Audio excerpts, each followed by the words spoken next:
Chapter 354, Outside the Tower 4. I don't know what it is, but bring it, my son. I wish I could go myself, but I can't leave my post due to the ongoing standoff with Morg clan. If necessary, mobilize all the knights. Hugo, busy analyzing who the Morg's head for Dark faction was, had entrusted Vikier with a task. It was to retrieve the Ghostwood. Vikier had received all the military authority of Baskerville from Hugo during that process. Although it was merely a power to summon the army within a certain distance at the right time of the whistle, valid for only half a day, it was practically immense power since it could summon all 7 knight orders including the 6 counts. In other words, from the moment the horn sounded, Vikier became the de facto military commander of Baskerville for half a day. Please give the order. As young Lord Osiris politely bowed his head, the 6 counts behind him also bowed. Vikier gave a short command. Bite him to death. The hunter had released the dogs. Terrifyingly, as Vikier's command fell, the shadows behind him surged forward. The prey was none other than the 5th Corps Amjujas, who had just broken out of the iron chains. Bam, bam, bam. The first to attack Amjujas seemed to be the triplets Highbrow, Middlebrow, and Lowbrow, who were probably the closest. Triplet Sword, the artifact they got from the University League. The swords doubled their power when gathered in one place. Highbrow, Middlebrow, and Lowbrow put all their strength into their swords and unleashed their attacks. Thunk! However, the aura that the triplets had exerted with all their might could not penetrate the iron-like skin of Amjujas. HMPH just tickles, when Amjujas was about to snort in response. Those were just our cute puppies. Shall we see if this one also tickles? 2 giant shadows rose behind the triplets. The commander of the Pitbull Order, Bastonterier Le Baskerville. The commander of the Mastiff Order, Great Dane Le Baskerville. They, the most hostile and fiercely competitive among the 7 counts, bared their teeth towards the same prey. Clang, clang, clang, clang, boom. The attacks wielded by Boston Terrier and Great Dane were not as soft as those of Highbrow, Middlebrow, and Lowbrow. The highly concentrated aura pierced through Amjujas' skin. Oh ho ho ho! Amjujas let out a painful scream. There were a total of 12 teeth embedded in its body. Not content with just piercing the prey's skin, Boston Terrier and Great Dane tore it apart. Then 4 other counts joined in. Isabella Le Baskerville, the commander of the Doberman Knights, German Le Baskerville, the commander of the Shepherd Knights, Metzgerhund Le Baskerville, the commander of the Rottweiler Knights, Cuchulain Le Baskerville, the commander of the Wolfhound Knights. It was quite unusual for all the heads of the Knight Orders, except for the vacant Cane Corso, to gather in one place. Heh, I've been seeing your faces a lot lately. Feels like just yesterday when we executed that scum, doesn't it? Count Boston Terrier chuckled softly. However, all the counts, including Great Dane, didn't bother to respond to his words. Instead, each led their 100 graduators to intercept Amjujas. Meanwhile, break its horn first, then its neck, then its hind leg, then its lungs and liver. Vikier was issuing orders methodically. The 6 counts and young lord of the clan, Osiris, faithfully followed Vikier's commands. Upon seeing this, everyone eventually realized. Vikier, that guy, he's from Baskerville. I've never heard of such a person in Iron-Blooded Sword Clan. Yeah, I heard something about it. A prodigy appeared in Baskerville. A few well-informed individuals shared rumors from the public. At the age of 15, he rescued a noblewoman from Morg clan and died heroically. Received commendation from His Majesty the Emperor. I heard he even had a golden statue somewhere in the city. What? Wasn't that just a rumor? I thought it was just a rumor spread by Baskerville to boost their reputation. Now that I think about it, why would Baskerville do such a thing? That closed-off family. Turns out it was a real person, and we went to school with such a guy. The public was astonished, but Vikier didn't care about such reactions. What's the matter? It was this demon that almost dragged your sons, daughters, and disciples into the abyss. Upon hearing Vikier's words, everyone quickly came to their senses. The first to step forward was Professor Morg Banshee. Professors, listen up. The top priority from now on is to protect the students. At the same time, Banshee exerted all his might, releasing his magic. 6 magic circles were drawn, and within them, the magic of earth, fire, wind, water, iron, and wood poured out, beginning to restrain Amjujas. Upon seeing this, other professors also drew their swords and magic. Heh heh, I was momentarily lost, shameful indeed. I will severely punish those who dared to touch my daughter. Cervantes, Don Quixote, and Roderick Usher also emitted their master aura. Clang, clang, clang, clang, boom. Countless people gathered their strength to attack Amjujas. Even for a demon strong in one-on-one combat, this number was beyond reckoning. Moreover, after the Abyss Tree, its ultimate weapon was broken. It was even more so. However, Amjujas didn't give up. Despite having nearly 20 holes in its body, it stood up on all fours, and raising its broken horn, it aimed at Vikier. I cannot falter in my mission. You must die here no matter what. An eerie level of conviction. It possessed a steadfastness that was in no way inferior to Vikier's. Even as its body was torn apart and its soul shredded, Amjujas stood up. By any means, with its 4 legs, with its 4 hooves, it stood firmly on the ground. Boom! Amjujas began to move.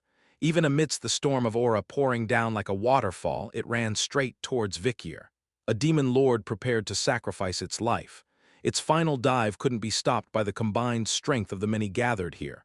Vikier, get back! Husband, get out of the way! Camus shouted, hurling fireballs at Amjujas's body.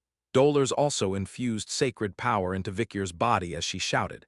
However, Vikier remained in place. He was just looking for that one momentary gap in Amjujas's resilience. Oh ho ho ho ho, Amjujas ran. It charged forward. With its crumbling body, it advanced fearlessly, unafraid of death. To eliminate the hated enemy in front of it and to remove the variable that might become the biggest obstacle to its mission. However, boom, something huge fell from above Amjujas's head. It was made of a heavy and sturdy metal that wouldn't be destroyed even by Amjujas's charge. A vault! Suddenly, a vault, made of adamantium and orichalcum, appeared out of nowhere, obstructing Amjujas's charge. This giant vault, known to Amjujas as well, was undoubtedly Belial's. This is Belial's. In an instant, something stirred in Amjujas's field of vision as he turned his head. A girl with white hair. Sinclair stood with an expressionless face.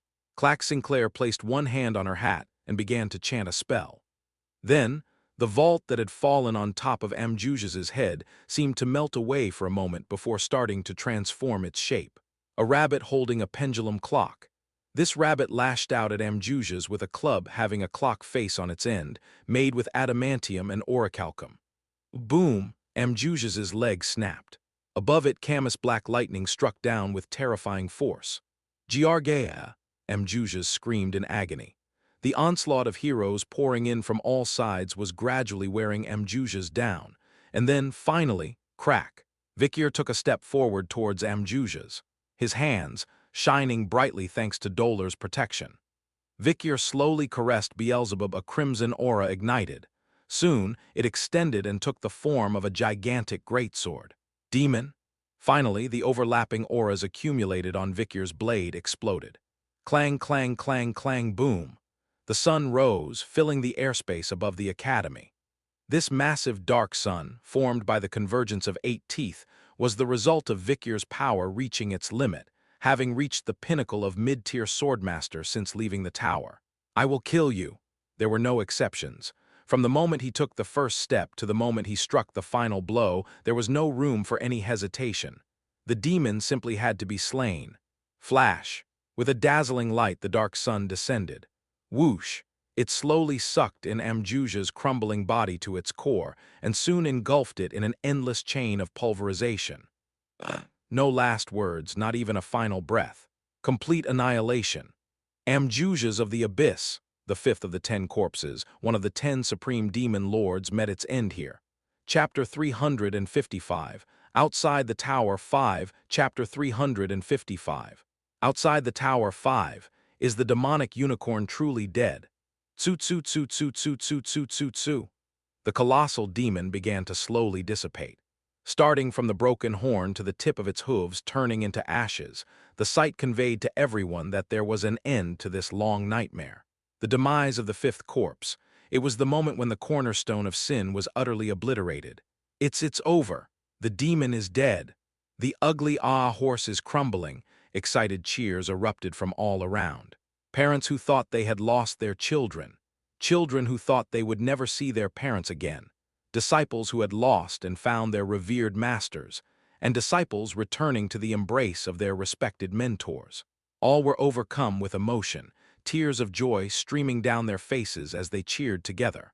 All eyes turned towards the center of the area where the demon crumbled away.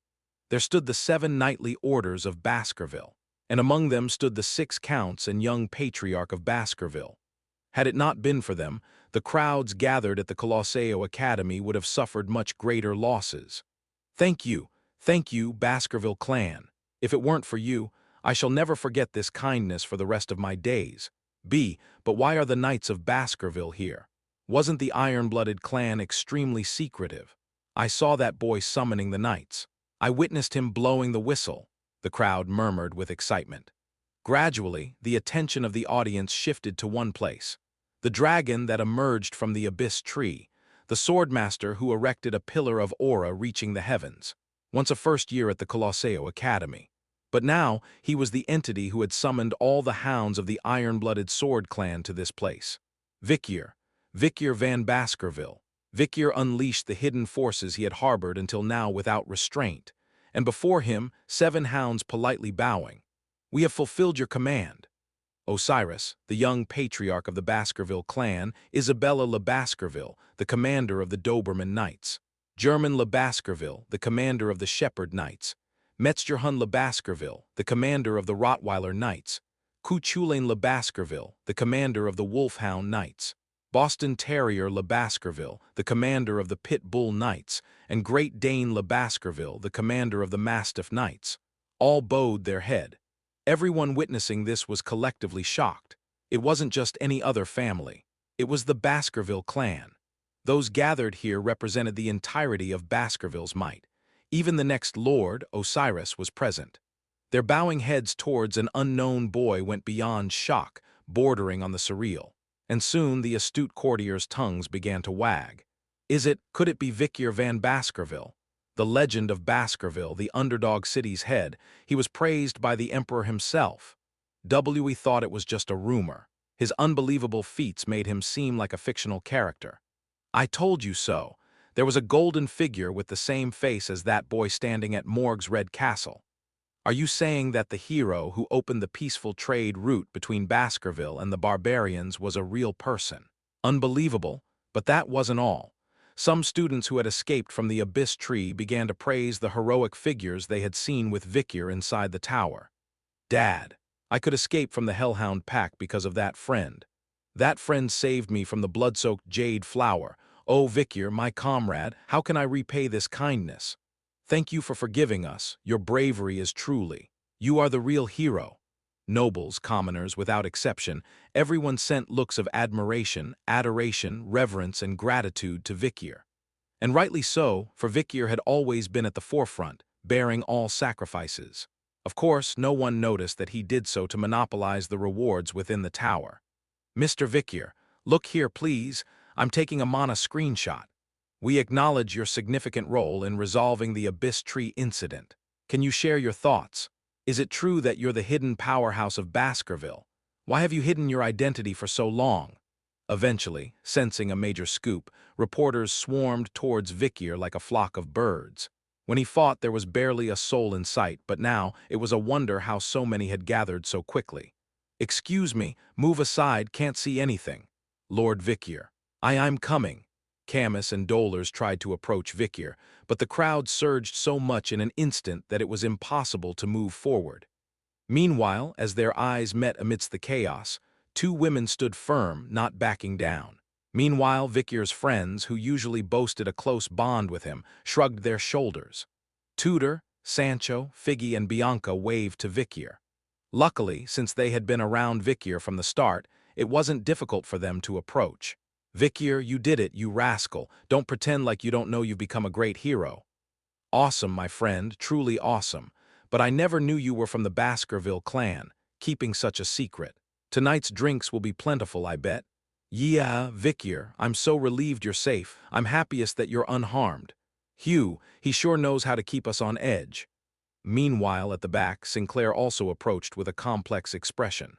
However, Vicyr simply observed all these situations with an indifferent gaze, not a hint of excitement.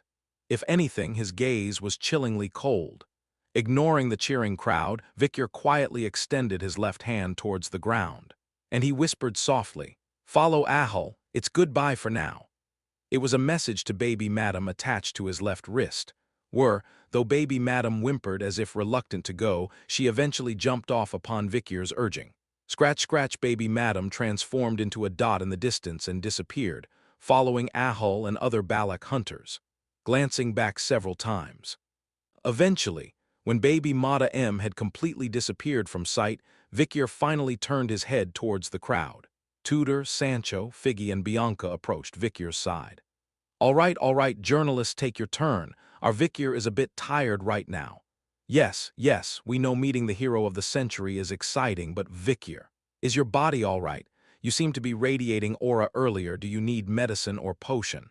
Isn't the number of interviews a bit too much? Shouldn't we prioritize rest first? Where did all these journalists come from? They were nowhere to be seen during the battle. Hey, should we tell our dad to clear the crowd a bit? Across countless conversations, reverence was shown to the friend who had completed the seemingly impossible task that everyone thought was impossible. It was evident in the attitudes of his friends. However, Vicyr's response to his friend's pure and boundless kindness was short. "Get lost." At that, his friends momentarily froze. Tudor, Sancho, Figgy, and Bianca chuckled as if they misheard. Vicyr, who are you talking to? Who dares to disturb Vicyr? Who's there? Who dares bother Vicyr? Let's talk to the professors first and get rid of the journalists." At this point, Vicyr spoke again, sharply and clearly. "I said get lost, y'all are trash." At this, Tudor, Sancho, Figgy, and Bianca finally realized. They saw the hostility in Vicyr's eyes directed towards them. Hey, what's gotten into you? Why the sudden change? Do you think we're clinging to your honor? Misunderstanding. We never thought. Why yeah, Vicyr, we're just genuinely concerned for you. Have you lost your mind? Why are you suddenly like this? Their friends' reactions, clearly caught off guard by Vicyr's unexpected attitude. But Vicyr cut them off.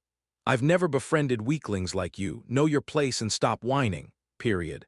That line severed all ties, connections, and relationships up until that moment. Shock, utter shock. Tudor, Sancho, Figgy, and Bianca sat frozen, mouths agape. Tudor, the first to regain his senses, stuttered with a crestfallen expression.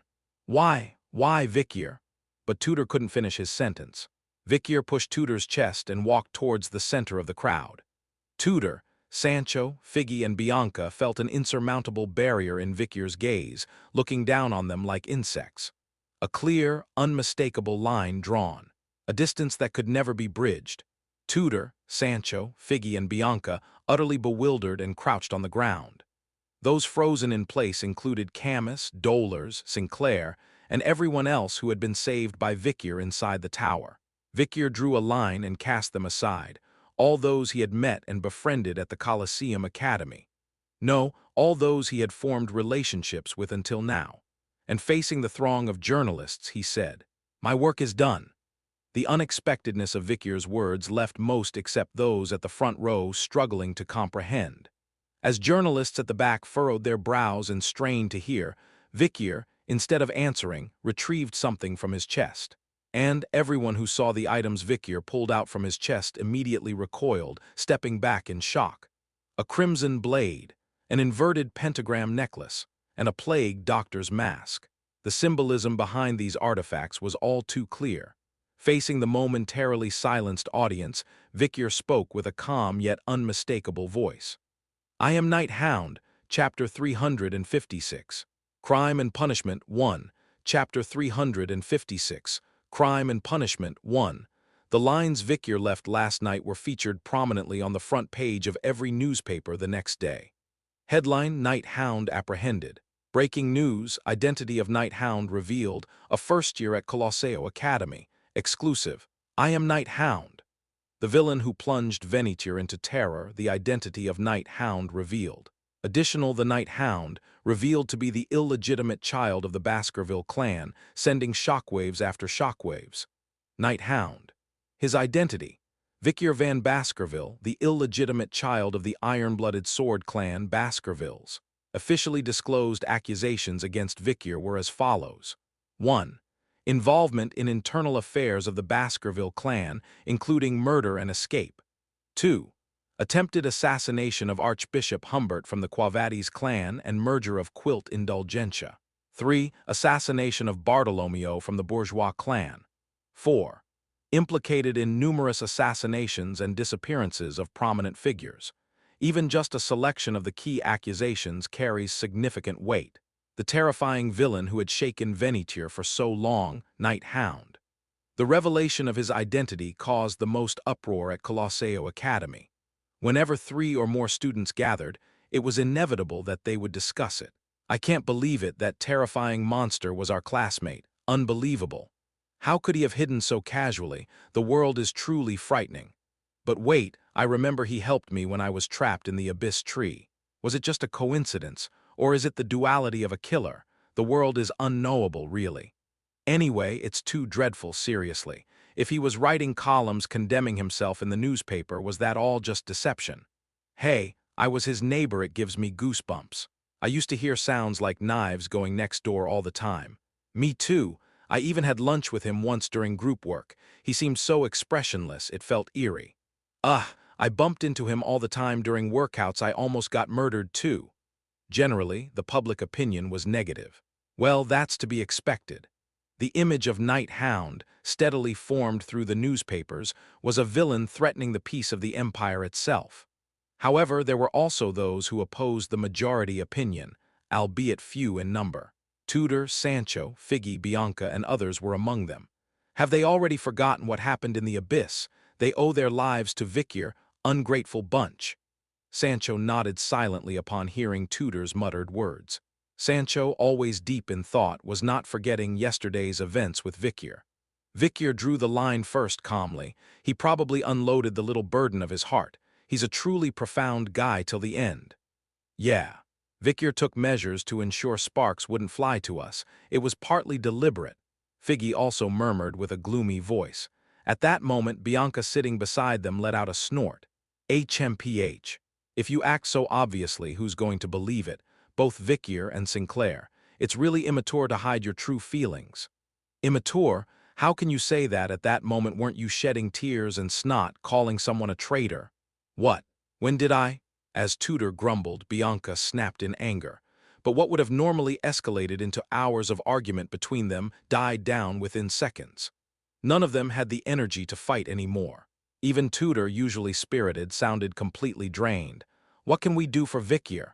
One thing's for sure, we can't just sit here. Right, we have to do something. The trial is coming up. Should we attend as spectators and shout slogans? Wouldn't we just get kicked out immediately? We need something more realistic and effective. Tudor, Sancho, Figgy, and Bianca began to brainstorm with their arms linked, their heads together. Just then, let us help too. A quiet voice came from behind. Turning their heads, they saw several students standing awkwardly. Gordon, Dogma, Granola, Highbrow, Middlebrow, Lowbrow.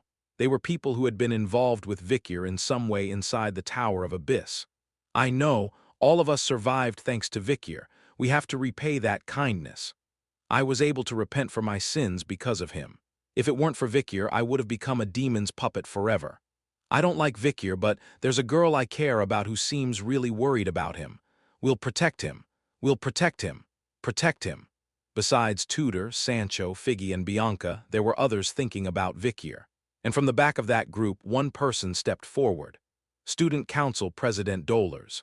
She had secretly supported Hound for a long time. Everyone, even Tudor, Sancho, Figgy, and Bianca, had cursed Hound back in the day. As fellow members of the newspaper, Tudor, Sancho, Figgy, and Bianca's faces brightened knowing this fact. Meanwhile, Dolers spoke in a calm voice. The current situation is very dire, everyone.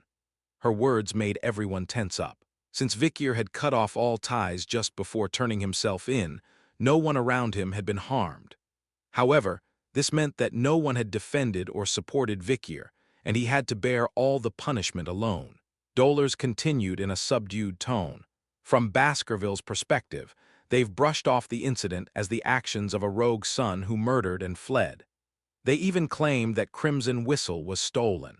Initially, the order had been dispatched to recover that whistle. tail-cutting.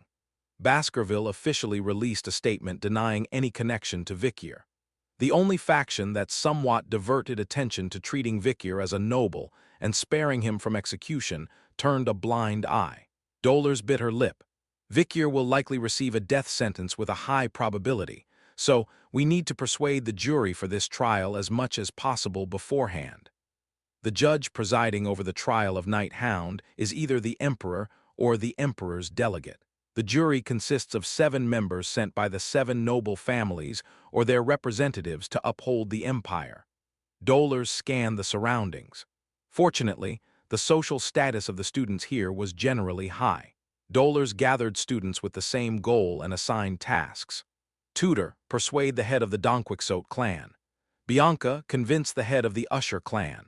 Sancho, appeal to the mercenary guild in the north, and Figgy, join me in producing the newspaper. Of course, I will also inform and beseech Her Holiness, the Pope of the Quavades clan, with all the truth. Gordon, Dogma, persuade the nobles, aristocrats, commoners, and student council executives, respectively. Highbrow, Middlebrow, Lowbrow, gather as much information as possible from Baskerville. There might be a chance for a pardon. After finishing her words, Dolores closed her eyes tightly and bowed her head. Please, everyone. At that, Tutor, Sancho, Figgy, Bianca, and everyone else nodded with determined expressions. No need to ask, we also earnestly desire this. We'll do everything we can. Students gathered around Dolores in a circle, their voices united. Thank you. Dolores looked around with moist eyes. Though there was nothing they could do immediately, she felt a slight sense of relief in her heavy and frustrated heart. A feeling of moving forward, even if only a little. And at that moment, well, quite an interesting idea you guys have. A grumbling voice came from behind. All eyes turned to see a red-haired female student smiling as if mocking them. Hello, Vikier told me to come here since he's close with you guys. Her name tag read Camus Morgue. Dolores squinted at Camus, as if demanding an explanation for her previous statement. Sure enough, Camus got straight to the point. It's a good intention to persuade the jurors to reduce Vikier's sentence, but does Vikier really want that? What do you mean? Representing everyone's curiosity, Dolores spoke up. Camus shook her head and tapped her temple with her finger. Use your head a bit. Everyone swallowed their confusion at Camus's words. It was unheard of for someone to speak to the renowned Dolores like this. But Dolores remained unfazed. I thought this was the best I could do. Do you have a different opinion? Of course. What you're doing isn't the best, nor is it what Vikier wants. Dolores' expression hardened at the continued provocation. She asked firmly, what does Vikier want, and what's your plan? Camus smiled even more intensely than before. I used to be like you guys before. I didn't know anything. I didn't know what Vikier wanted. But now I think I know. What he's preparing for, what he's waiting for, what he's fighting for, all of it. For a moment, Camus's smile faded. Just leave Vikier alone. He's not a man who needs your concern. How do you know? When Tutor asked, Camus sent him a disdainful look as if he were pitiful. Don't you know? He's incredibly smart, and he's carrying a burden so heavy that ordinary people wouldn't dare to comprehend. Everyone understood that point. They had witnessed Vikier's numerous achievements at the Colosseo Academy and within the Tower of Abyss. Camus continued, Vikier's every move is probably thoroughly calculated. It's likely a plan he's been working on his whole life. It's beyond our realm to worry about or interfere with. I acknowledge that point. But does that mean there's nothing we can do? Dolores asked, and Camus shook her head. We should do what we can. What's that? It's simple. We're now doing what Vikier has been doing all along, blocking. Blocking. Are you saying Vikier's actions so far have been about blocking something? What? Dolores' question resonated with everyone, and in front of those gazes, Camus pulled something out of her pocket and placed it on the table. Thunk the expressions of everyone froze as they looked at what was placed on the table. It was a mask with dried bloodstains, the symbol of Night Hound, the raven mask. As everyone looked on in shock, Camus spoke up. The gate that's about to open, it's called the Gate of Destruction. Chapter 357, Crime and Punishment 2, Chapter 357. Crime and Punishment 2 in the Grand Courtroom of Central Venetier, where those who have committed serious crimes face judgment. Vikier, the Night Hound, stood silently with his characteristic impassive expression. Contrary to everyone else's concerns, Vikyr felt quite serene. I've completed everything I needed to do at the academy. With many of his duties relieved, his shoulders felt lighter. Everything was proceeding as expected, and now only the final showdown remained. Thus, Vikyr ascended the trial platform with a light heart, even feeling a slight anticipation. Meanwhile, numerous eyes observed Vikyr's composed demeanor. Among them were representatives of the 7 great clans of the Loke Empire: Baskerville, the iron-blooded swordsman clan Morg, the mage clan Quavades, religious clan Bourgeois, the industrialists Reviaden, poison clans Donquixote, solar spear clan and Usher, divine archery clan. The clan representatives sat separately as jurors, while other members of their respective families filled the spectator seats. With the emperor absent from the trial, a representative of the imperial clan, clad in the distinctive attire of a nun, mechanically presided over the trial.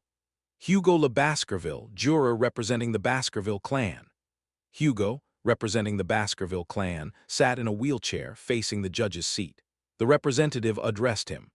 "You have accused Vikyr van Baskerville of theft of the artifact Crimson Whistle, a crime punishable by theft, and attempted murder of the second son, Seth Le Baskerville, and a tract on the patriarch Hugo himself, using toxins. Do you confirm these charges?" Hugo remained silent, his back turned, unable to respond due to the effects of the poison, which rendered him unable to move, let alone speak. Instead, his eldest son, Osiris, stood beside him, nodding in assent. The representative concluded the final interrogation for the Baskerville faction with extreme dryness. Then, she moved on. The Baskerville clan's claim is as follows. Despite the seriousness of the charges, as a descendant of the Baskerville lineage, the defendant is entitled to noble treatment. Therefore, they demand a verdict that takes this into account. There was no objection. The representative shifted her gaze away from Baskerville and onto Morg, who stood beside them. The Morg clan's juror, Respain Morg, stood atop the judge's platform with a stern and unyielding expression. The representative continued in the same dispassionate tone, reading from the documents. The Morg clan's claim is as follows. Despite the seriousness of the charges, as a descendant of noble blood, the defendant is entitled to noble treatment. Therefore, they demand a verdict that takes this into account. Respain Morg had reached the same conclusion as Baskerville. No matter how grave the crimes, noble lineage demanded elevated treatment. Respain spoke in a calm voice. The precedent for this can be found in the 47 incident from 35 years ago. During the 47 incident, the situation was much more serious, to the extent that it could have led to the Empire's downfall. There were 2 heroes who suppressed the 47 incident back then, one now deceased, Winston, and the other, unable to attend this gathering, Orca. It was through their sacrifices that the dangerous situation was brought under control. Respain's words silenced everyone in the courtroom. But what was the outcome of that incident? Despite strong pleas from the heroes who suppressed the incident, Winston and Orca, the instigator of the incident, Duke Said, ultimately did not receive the death penalty. Wasn't it because of deference to the nobility? Therefore, Vikyr, too, being born of noble lineage, should not be subjected to the death penalty. Respain concluded her statement. Following her, the jurors from Quavades, Nabokov I, and bourgeois clan Damien expressed similar opinions. Ho ho ho, that lad is a devout follower of the rune religion. While we must consider the circumstances of the deceased, we cannot simply bestow mercy upon him. In my opinion, the death penalty seems excessive. The defendant has already posted a substantial bail. Considering the astronomical amount posted as bail, it's evident he feels remorse for his crimes. Therefore, I also believe the death penalty is excessive. Baskerville, Morg, Quavades, and Bourgeois, 4 out of the 7 noble families argued for leniency in Vikyr's sentencing. However, there were dissenting voices. That's nonsense. If we don't impose the death penalty on a murderer who has killed so many people, then who will we sentence to death? Exactly. We must at least permanently isolate him from society to ensure he never resurfaces. And for that, the death penalty is necessary. The attitudes of the jurors from Donquixote and Usher were somewhat hostile. They were substitutes for the absent heads of their families, Cervantes and Roderick, who required care following the Abyss Tree incident. Don Quixote Monty and Madeline Usher, each representing their respective clans' interests as jurors. They were siblings of the current family heads. Lastly, the head of the Revieden clan, Hops de Revieden, broke the heavy silence and delivered the final judgment. Death. There is no other punishment that can adequately hold him accountable. 4 out of the 7 noble families argued for mitigating circumstances, while the remaining 3 advocated for severe punishment without mitigation. The divergence of opinions among the jurors was unprecedented, leaving even the representative of the imperial clan visibly perplexed. Turning to Vicyr, she asked, "Do you have anything to say before the verdict?" Vicyr lifted his head in response. His calm gaze swept across the courtroom. Hugo, sitting in the wheelchair with his back turned, his expression unreadable. Osiris, furrowing his brow, possibly thinking of his brother. Rispain, her face hardened, perhaps contemplating her daughter. Nabokov and Damian wore uncomfortable expressions, while the remaining 3 jurors had different demeanors. Monty, Madeline, and Hops appeared calm, just, and righteous on the surface, but in reality they harbored more heinous and sinister malice than anything else. Most of the usual suspects have already shown their faces, Vicyr thought to himself, keenly observing the remaining 3 demons. Originally, it would take 10 demons to gather and open the Gate of Destruction. However, with only 4 surviving suspects, they might resort to even more extreme measures to fulfill their mission. It was clear they would likely prefer to eliminate Vicyr first before making their final move. Feel free to play into your plans, Vicyr thought. He had his own agenda, which didn't necessarily conflict with the intentions of the 3 demons. So he simply closed his eyes and swallowed all the arguments. Meanwhile, the spectators observing the trial were in uproar over Vicyr's demeanor. Just look at that audacity. After killing so many people, he shows no remorse. I thought he was a hero, but I'm thoroughly disappointed. Death penalty. Such a villain deserves nothing less. Let's show that justice still lives. Order was only restored when guards intervened to calm the audience. Finally, the representative of the imperial clan, her nun's robes fluttering, descended the stairs and asked once more, "I ask again. This is the last time. Do you have anything to say before the verdict?" Only then did Vicyr answer. While his gaze was directed at the imperial clan's representative, his voice was aimed elsewhere. Withdrawing is not fleeing, and waiting idly when danger threatens hope is not prudent behavior. A wise person knows to sow today for tomorrow, and does not risk everything in a single day's adventure. It was a tale left behind by a valiant knight of the Don Quixote lineage from long ago. After hearing his words, Monty, Madeline, and Hops exchanged significant glances. Finally, the verdict was reached. The representative of the imperial clan, her nun's robes flowing, solemnly read the verdict. The defendant, Vicyr van Baskerville, is a devout follower of the Rune faith, the son of the Baskerville clan, as well as a missionary for Quo Vadis, a prospective son-in-law of Morgue, and regarded well by the patriarch of Bourgeois. Being a descendant of the Baskerville clan, having good relations with Quo Vadis on religious grounds, having marriages with Morgue, and being respected the patriarch by Bourgeois, all implied heavy responsibilities. However, the defendant committed unforgivable felonies of murder on multiple occasions. Moreover, the victims he murdered were all individuals who played significant roles in the security and development of the empire. Therefore, the final verdict was announced. In consideration of the defendant's noble lineage, the death penalty is rejected. A sigh of relief came from the Baskerville, Morgue, Quo Vadis, and Bourgeois sides. However, considering the defendant's grave and heinous crimes, a simple life sentence is deemed meaningless. This time, there were sighs of relief from the Don Quixote, Usher, and Revieden sides. Eventually, Vicyr's fate was officially sealed. Therefore, the defendant, Vicyr van Baskerville, is sentenced to 21 consecutive life imprisonments without parole. Furthermore, the place of imprisonment shall be limited to a special penitentiary aimed at the eternal societal isolation of major criminals, rather than a regular prison. Consecutive life imprisonments. And not just once, but over 3,000 times. Even if one were to live and die once, they would remain in prison for another 21 times, unable to leave until the end of the sentence. This ruling reflected the uncompromising stance of the judiciary to never allow Vikyr to return to society. However, before the severity of the sentence, Vikyr focused on something else. Not a regular prison, but a special penitentiary.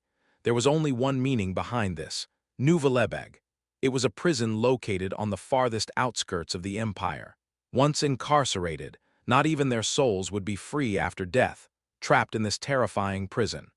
Vikyr would be confined to this cruel and dreadful prison, which he believed was worse than death penalty. And that too, for over 21 consecutive life sentences. A sense of despair spread among the spectators from Baskerville, Morgue, Quavades, and Bourgeois. On the other hand, there was a sense of victory among the spectators from Donquixote, Usher, and Revieden. A whirlwind of emotions, where the highs and lows of many individuals intertwined, swept through the courtroom. In the midst of it all, Vikyr silently sharpened the blade in his heart. Now it's the final showdown, the endgame. With only a few chess pieces left on the board, the battle became incredibly intense. It was the beginning of the true final act. Chapter 358, Crime and Punishment 3, Chapter 358, Crime and Punishment 3. Even the most notorious prison in Venetier seemed to struggle to bear the reputation of the night hound. Facing the impending dread of Nuvalebeg, the most remote and dreaded prison in the continent, Vikyr found himself temporarily housed in Venetier's detention facility. "Tomorrow morning, isn't it?" Vikyr muttered, recalling Nuvalebeg's journey, closing his eyes. With 21 life sentences and Nuvalebeg's confinement ahead, "I've escaped the death penalty, thankfully." Hugo's plea was unexpected, he mused, confident that the verdict of immediate execution wouldn't be issued, considering the analysis of numerous precedents. However, he had prepared contingencies just in case an exceptional outcome led to an immediate execution. The plan is flowing smoothly. Vikyr accepted it without any particular complaints. This verdict was also part of the plans he had originally conceived. There were some variables, but they fell within the expected margin of error. At that moment, execute the heinous criminal, execute him. He must be put to death. Burn him alive. Apologize, you must apologize. Faint noises could be heard from beyond the bars and walls. It seemed like a mob had gathered and was causing a ruckus. The anger and sorrow of those who had lost family, friends, or lovers to night hound were immense. Since the verdict, they had been staging intense protests outside without a moment's rest. "Don't you feel sad?" de Carabia suddenly asked. De Carabia had shrunk in size, appearing as a small dot between Vikyr's collarbones. This ensured that he wouldn't be discovered during pre-detention searches. "Everything you've done was for the sake of humanity. Without you, the gates would have remained open, and countless people would have perished. And weren't the deceased humans originally unforgivable, having made deals with demons? So they should be grateful to you instead," de Carabia reasoned, rolling his eyes in apparent disappointment, though Vikyr remained unfazed.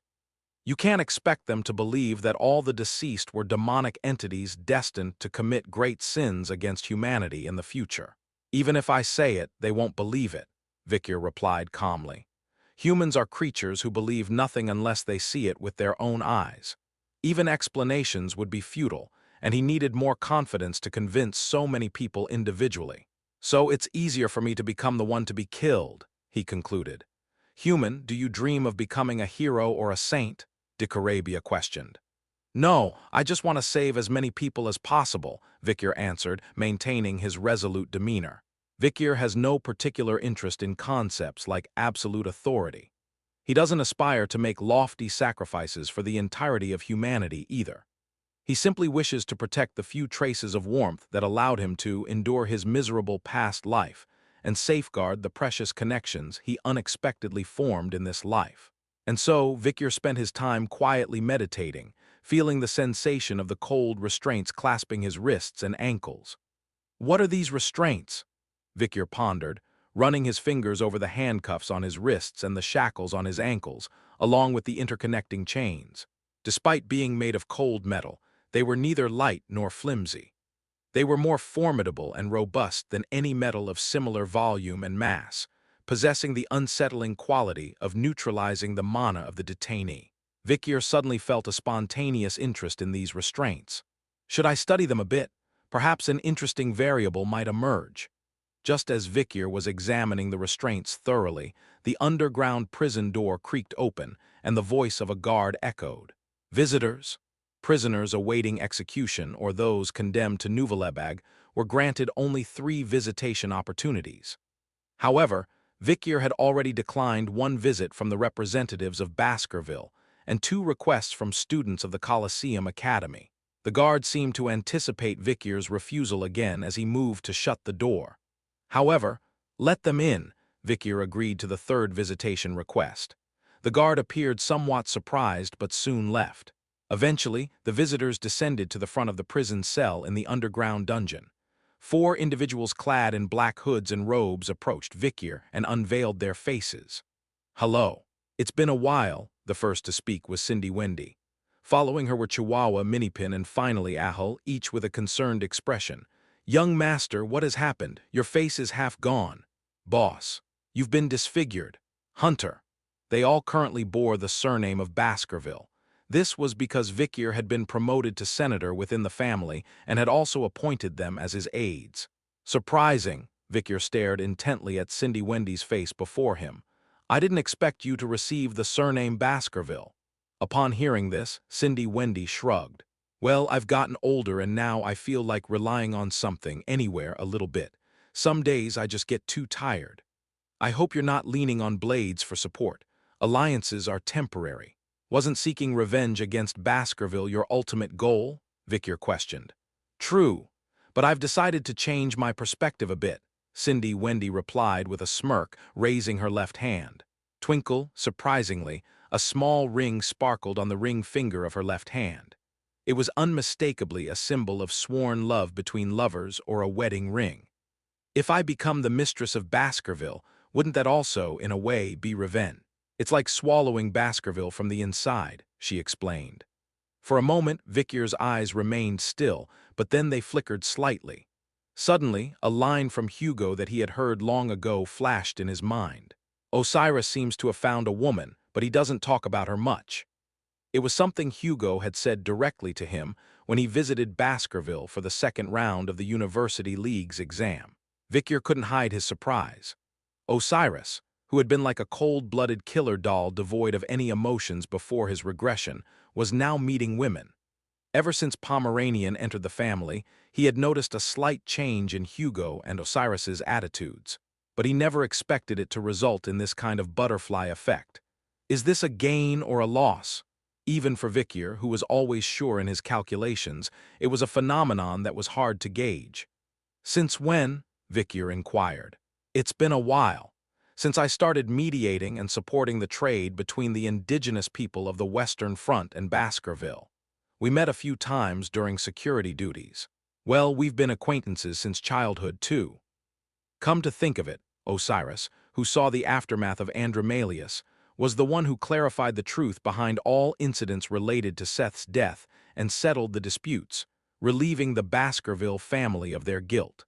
After Vikyr left for the academy, Osiris vindicated Baskerville from the false accusations related to the death of her clan and acknowledged all responsibilities. There were procedures for compensation and personnel changes to remove the old elders. Furthermore, she was his childhood friend. Anyway, it was surprising. The meeting between Cindy Wendy and Osiris was a big news that made even the stoic Vikyr feel shaken. Meanwhile, Cindy Wendy remarked with a sense of renewed sentiment, "It's the opposite of what it used to be." When Cindy Wendy and Vikyr first met and conversed, she was inside the prison while Vikyr was outside. But now Vikyr was inside the prison while Cindy Wendy was outside. Vikyr's reflection on this was brief. "It was expected," he remarked, turning his head. Chihuahua, Minipin, and Ahul looked at Vikyr with concerned expressions. However, Vikyr was more concerned about those outside the prison. "There are things you all need to do," he said, beckoning each of them individually and whispering something into their ears. "So, stockpile food, fortify high ground, human mass migration, last stronghold in Torchka." Though the keywords varied slightly, there were several common ones. Eventually, when it was Cindy Wendy's turn, Vicyr stood up and approached the bars. Swoosh. Eventually, Vicyr's facial skin suddenly peeled off, revealing a picaresque mask and the Raven mask. This strange mask, which melded with the user's skin upon wearing, passed from Vicyr's hand to Cindy Wendy's. "Oh my, why are you giving me this?" Cindy Wendy asked. "It's not yours. Deliver it to Camus," Vicyr instructed. An artifact left behind by Dantalion upon his death, infused with demonic power. It was a mask that Vicyr had worn countless times while hunting numerous demons and their followers, almost serving as a symbol of the night hound. "She will understand my intentions," Vicyr stated confidently. With Seer accompanying Camus, she would surely understand the significance of receiving this mask. Cindy Wendy, receiving the picaresque mask, grimaced and shook her head. "How much chaos will that little troublemaker cause this time?" "The world will naturally turn upside down," Vicyr responded. Cindy Wendy's metaphorical remark made Vicyr pause. Cindy Wendy, Chihuahua, Minipin, and Ahul all widened their eyes and looked at Vicyr. And Vicyr solemnly instructed them all, "Prepare the ark. There will soon be a great flood." It was the first directive for survival in the age of destruction, the one and only strategy that could save humanity. "Prepare the ark," Vicyr's final decree to his confidants. Chapter 359, Voluntary 1. Chapter 359, Voluntary 1. Finally, the day of Vicyr's transfer arrived. The streets were bustling with curious onlookers eager to catch a glimpse of the infamous convict known as the Night Hound, being escorted to the world's most notorious prison, Nuvalebeg. "I can't believe they actually caught the Night Hound. I read in the newspaper that he surrendered. Why do you think he surrendered?" "I don't know. I'm more curious about what he looks like." "He's a serial killer who's murdered countless people. He must look terrifying. I heard rumors that he's over 3 meters tall, with gruesome tattoos all over his body." From the early hours of the morning, crowds gathered to witness the spectacle of the Night Hound being transported. And soon enough, in the distance, a carriage appeared. Surrounded by layers of guards, the carriage moved forward. On top of it stood iron cages with black grills. Furthermore, shackles adorned the wrists and ankles of the prisoner, along with chains wrapped tightly around his body. All of these were special restraints made of a mysterious substance called disposable, which nullified aura and forcefully restricted all physical strength. A mark reserved only for capital punishment or convicts bound for Nuvalebeg. These restraints always attracted a cloud-like crowd eager to witness the spectacle. But this time was different.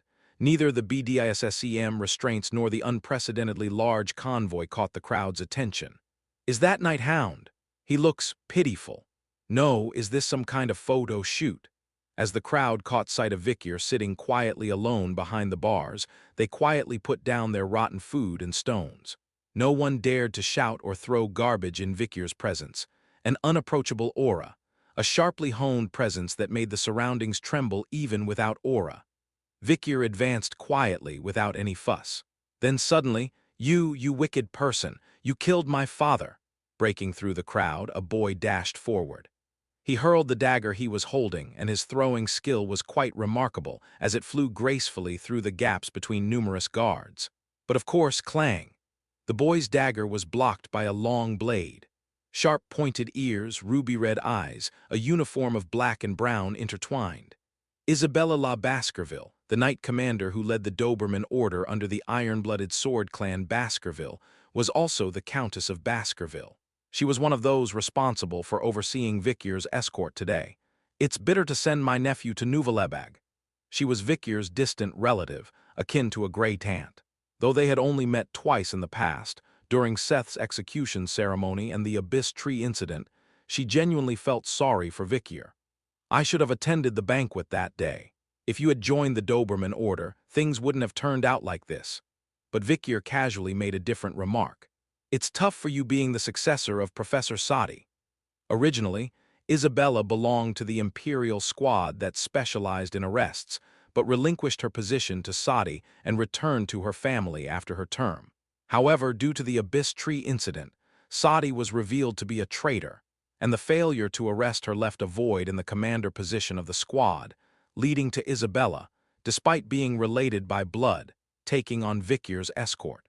Since they were already in the prisoner-escort relationship, using honorifics seemed meaningless, so Isabella simply nodded her head. Sadi, she was always a mysterious woman. I always advised her to be cautious despite her exceptional skills. Isabella clicked her tongue as if she had expected this turn of events. Afterward, an awkward silence lingered between them. Even though it was unlikely for a conversation between a prisoner and his escort, considering their familial relationship and the absence of ill feelings, Isabella left Victor with a piece of advice. Nephew. When Victor turned his head, Isabella spoke with a solemn tone. It might be better to end it now by your own hand. If he died now, he could still be buried on land. Perhaps that would be better.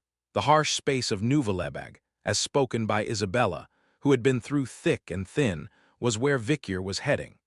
It was the place where he would spend the next 21 lifetimes without the possibility of parole. Some time passed, and the escort convoy began sailing on the sea. Naturally, Victor didn't end it. He simply boarded a ship from the northern continent, heading towards the cruel sea, where countless icebergs drifted. On the deck of the massive ship, Victor sat upright despite being drenched by pouring rain and icy waves, bound in handcuffs, shackles, and chains. The journey to Nuvalebeg is treacherous. Waves tens of meters high and raging storms threatened to overturn the ship and swallow it whole at any moment. Then there were those who approached Victor as he meditated quietly alone. How does it feel to be heading to your deathbed? Heh, I'd rather drown in the sea right here. It's easy for you to be so indifferent because you don't know what Nuvalebeg is like. 3 mocking voices. As Victor turned his head, he recognized familiar faces. Pedro Donquixote, Isotrope Usher, Thomas de Revieden. They were escorts sent from the Usher, Donquixote, and Revieden families, respectively. Originally, Isabella should have been the sole escort, but because she was Victor's relative, each of the 7 families participating as jurors sent one escort, leading to the selection of Pedro, Isotrope, and Thomas, each representing their respective families with various skills and statuses. Nuvalebeg is no joke. It's a terrifying prison lying deep in the abyss of the sea. You'll die there, mark my words. So why not end it now? It might be better. Nuvalebeg is truly hell on earth. Pedro, Isotrope, and Thomas whispered cunningly into Victor's ears. Of course, Victor paid them no heed whatsoever. He simply focused on the faint stench orating from them. Minions of the demon. The scent wafting from them resembled that of Monty, Madeline, and Hops, the smells he had encountered from the judges. But even without the scent, Victor already knew their faces, names, and backgrounds, all like prey he had hunted down. Pedro, Isotrope, and Thomas. Each of you sacrificed countless subjects as offerings to gain demonic powers before rising to high positions within your families. Does the taste of power acquired so easily satisfy you? At Victor's words, the expressions of the 3 hardened. Eventually, they exchanged glances before speaking. As expected, we now understand why our master ordered us to kill you by any means necessary. Locking you up in Nuvalebeg won't bring us peace of mind. This ship will be your tomb. With Victor restrained by BDISSEM restraints, rendering him unable to use aura, he was nothing more than easy prey. Pedro, Isotrope, and Thomas believed so. However, what's going on over there? There was a voice that interrupted the trio. Isabella La Baskerville. Standing on the stormy deck, the leader of the Doberman order glared in their direction, her icy red eyes brimming with hostility. What kind of conversation was that just now? Power of the demons. Master, why should this ship become the tomb of a convict heading to Nuvalebeg? Isabella's voice dripped with venomous energy. Pedro, Isotrope, and Thomas clicked their tongues. Did you hear that? We were reckless. So what? We were planning to kill him anyway. It's right to cut off the Baskerville family countess as well. Who knows how much she knows? They now exposed their vile intentions even to Isabella. A situation of 3 versus 1. Despite Isabella being a countess and a combat professional, she couldn't handle 3 opponents simultaneously. Pedro, Isotrope, and Thomas were formidable individuals from Donquixote, Usher, and Revieden, respectively. However, the situation once again rapidly changed. You were devising an interesting plan, I see. Oh, Lord Rune, please punish those wicked seeds. How is this happening? Why have those kids suddenly become demon worshippers? 3 new shadows emerged behind Isabella. a stern-looking middle-aged man with black hair, a towering priest, and a gentle-looking young man. They were escorts sent from Morgue, Quavades, and Bourgeois, respectively. Banshee Morgue, Mozgus Quavades, and Lovebad Bourgeois. Banshee, the vice principal of the Academy, and Mozgus, the inquisitor of the New Testament faction, were specially selected for this escort mission due to their strong convictions. Behind Isabella, the leader of the Doberman order, stood Banshee, Mozgus, and Lovebad, who was also the cousin of Marilini Lovegood, the student council president of the Temisquira Women's College. We cannot overlook the remarks made just now. Since Demon was mentioned, we must also reconfirm Vicier's testimony. I'm not entirely sure, but your side is definitely suspicious. You even showed your intention to kill Isabella first. The situation turned into 3 versus 4. In this scenario, it seemed that Isabella's side had the advantage. However, Pedro, Isotrope, and Thomas were still sneering. Do you think we just blindly stirred up trouble? Heh, like vermin. It's about time for the effects to kick in. Thomas, the ruthless lord from Reviadan, produced a pocket watch and held it up. Immediately, Isabella's expression changed. This aura. Simultaneously, Banshee, Mozgus, and Lovebad's expressions stiffened. With a smug grin, Thomas spoke. You guys drank a substance that serves as a raw material for BDISSEM. It was in powder form and in such minuscule amounts that you wouldn't have noticed. The amount each of you consumed is enough to buy a whole ship. There's no way there wouldn't be an effect. Expensive things are indeed worth their value, aren't they? You are essentially wearing BDISSEM shackles right now. The effects may only last a few minutes, but that's enough. Pedro and Isotrope also spoke up. They exuded malice, pressuring Isabella, Banshee, Mozgus, and Lovebad in return. With a mocking chuckle, Thomas added, "Don't worry. We'll report that the ship sank due to the Night Hound's rampage and you guys perished because of it. You'll be remembered as heroes who died in the line of duty." Mutiny on deck. Isabella, Banshee, Mozgus, and Lovebad faced the prospect of the most dreadful event that could happen on a ship, and they couldn't hide their confusion. Damn it. My aura ain't working. It feels like we're wearing BDISSEM shackles. We won't last long in this state. Damn it, BDISSEM powder. Where the hell did that come from? What kind of substance is that? Amidst the chaos on deck, shackles. Vicier's voice came from within the bars. Are you talking about these? Pedro, Isotrope, and Thomas turned to see Vicier, who was spreading his palms wide inside the bars. Simultaneously, clunk, the smiles on Pedro, Isotrope, and Thomas's faces froze. Before their eyes shattered the BDISSEM shackles. Fragments of the broken chains fell with a clatter. Without even a change in expression due to their immense shock, Vicier stood up. The BDISSEM cell were distorted as easily as a straw hat. Don't sink the ship. Night Hound emerged from his cage. I need to go to Nuvalebag, with an unbelievably calm expression. Chapter 360, Voluntary 2, Chapter 360, Voluntary 2, thunk, crash, clang. Before their eyes, the BDISSEM shackles crumbled into pieces. Simultaneously, the bars bent like soft clay, warping the entire cell.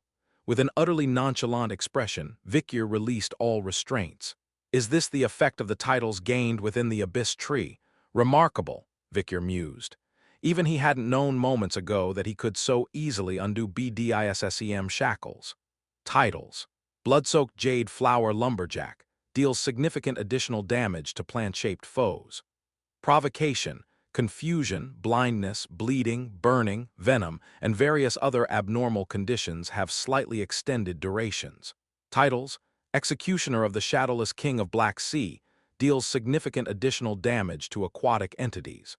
Provocation, confusion, blindness, bleeding, burning, venom, and various other abnormal conditions have slightly extended durations. The surging, unprecedented energy within his body was undoubtedly the power of the titles obtained within the Abyss Tree. Although the status window was currently invisible, this power had mysteriously interacted, breaking BDISSEM shackles. I'm not entirely sure what material BDISSEM is made of, but judging by the fact that these 2 titles allow for pulverization, I can make a rough guess. Having effortlessly resolved the obstacle that was BDISSEM shackles, which had been the only hindrance to his future plans, Victor could sense smoother sailing ahead. Meanwhile, as Victor broke free from the shackles and emerged outside the bars, everyone was astounded. Pedro, Isotrope, Thomas, as well as Isabella, Banshee, Mozgus, and Lovebad, all seemed on the verge of fainting from shock. What? He broke shackles made with BDISSCM. How is that even possible? I don't know, Professor Banshee, wouldn't you know better? I've never seen anyone break BDISSCM restraints. Was that even possible? Unable to use mana, all they could do was watch the confrontation between Pedro, Isotrope, Thomas, and Victor. Eventually, Pedro, Isotrope, and Thomas revealed their true forms. I don't know how you broke BDISSCM's restraints, but even so, what can you possibly do alone? It's actually to our advantage, a chance to tear you apart and gain recognition from our master. Until now, you've only faced mere contractees. Today, you meet their masters. The three unleashed the power bestowed upon them by the demon. Black blood, hidden deep within their hearts, surged through their veins, transforming their outward appearance as demonic blood coursed through their vessels. Thunk clang, Victor had witnessed such a spectacle before. Most recently it would have been when Victor encountered Dogma, who underwent demonification within the Abyss Tree. Gruu-hour. Clang, clang, clang. Gradually, three massive demons loomed over Victor. Whoosh, clatter, boom. The flames and magical fields emitted by the transformed Magians wreaked havoc on the deck. Isabella, Banshee, Mozgus, and Lovebed quickly moved out of the storm's path. Despite being unable to use mana, they skillfully kept their distance from the demons through extreme martial arts. Crash, bang. Isabella skillfully deflected flying debris with her sword, while Banshee kicked away flying ropes and barrels with her unique combat techniques. Mozgus and Lovebed grabbed onto Isabella and Banshee, preventing them from falling below the railing as they were tossed about in the storm. Such power just from transformation, what on earth is that strength? This is bad, demons have appeared. Pedro, Isotrope, Thomas, they're demons. I can't believe it from earlier till now. Am I dreaming? Isabella, Banshee, Mozgus, and Lovebad couldn't conceal their astonishment at the revelation that the mid-level officers of the 7 noble houses had been exposed as minions of the demons. However, whether they acknowledged it or not, Pedro, Isotrope, and Thomas were channeling black flames from their bodies to kill Victor. Pedro, who was at the forefront, exposed his gums and teeth as the flames flickered around him. Withdrawing isn't fleeing, and waiting idly when danger precedes hope isn't wise action. A wise person knows how to seize today for tomorrow and doesn't venture everything in a day. Was that meant for our master to hear? Victor's speech before his final judgment. Isotrope and Thomas also bared their sharp teeth, growling. Our master heard those words and realized that you haven't given up yet, and out of caution sent us. Something seemed suspicious since you surrendered. Your reckless tongue led to this misfortune. Because of it, you'll meet your end here. Hey. When demonified, an overwhelming power surges through one's entire body. It fills them with a sense of invincibility, making them intoxicated with the idea that they can't be defeated by anyone. Perhaps because of this, they momentarily ignored Victor's presence. And the price was substantial. Whoosh! Victor released the mana he had been unable to access due to BDISSCM shackles. The black sun, the aura that made the fifth corpse Amudsia's kneel, emerged. Huh! In an instant, the relaxed and amused expressions vanished from the demons' faces, replaced by a rigid tension. Something's wrong. This was the last coherent thought Isotrope and Thomas could muster with their intact bodies. Flash! There was no time to attack, defend, or flee. Like a gathering black sun, Victor's 8 massive fangs coalesced into a sphere and obliterated everything around them. Amidst the swirling chaos of countless teeth, Isotrope and Thomas were torn to shreds in an instant. With their limbs severed and only their torsos remaining, Victor, still devoid of any emotion, asked in his monotone voice, "The fact that the 3 of you are here, it means your 3 masters have also joined hands, doesn't it?" Gasp. Eek.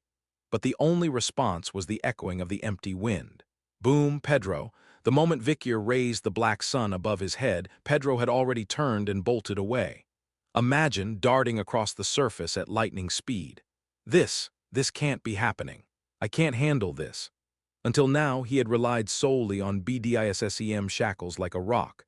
While his foolish comrades showed aggression even after it broke, Pedro did not.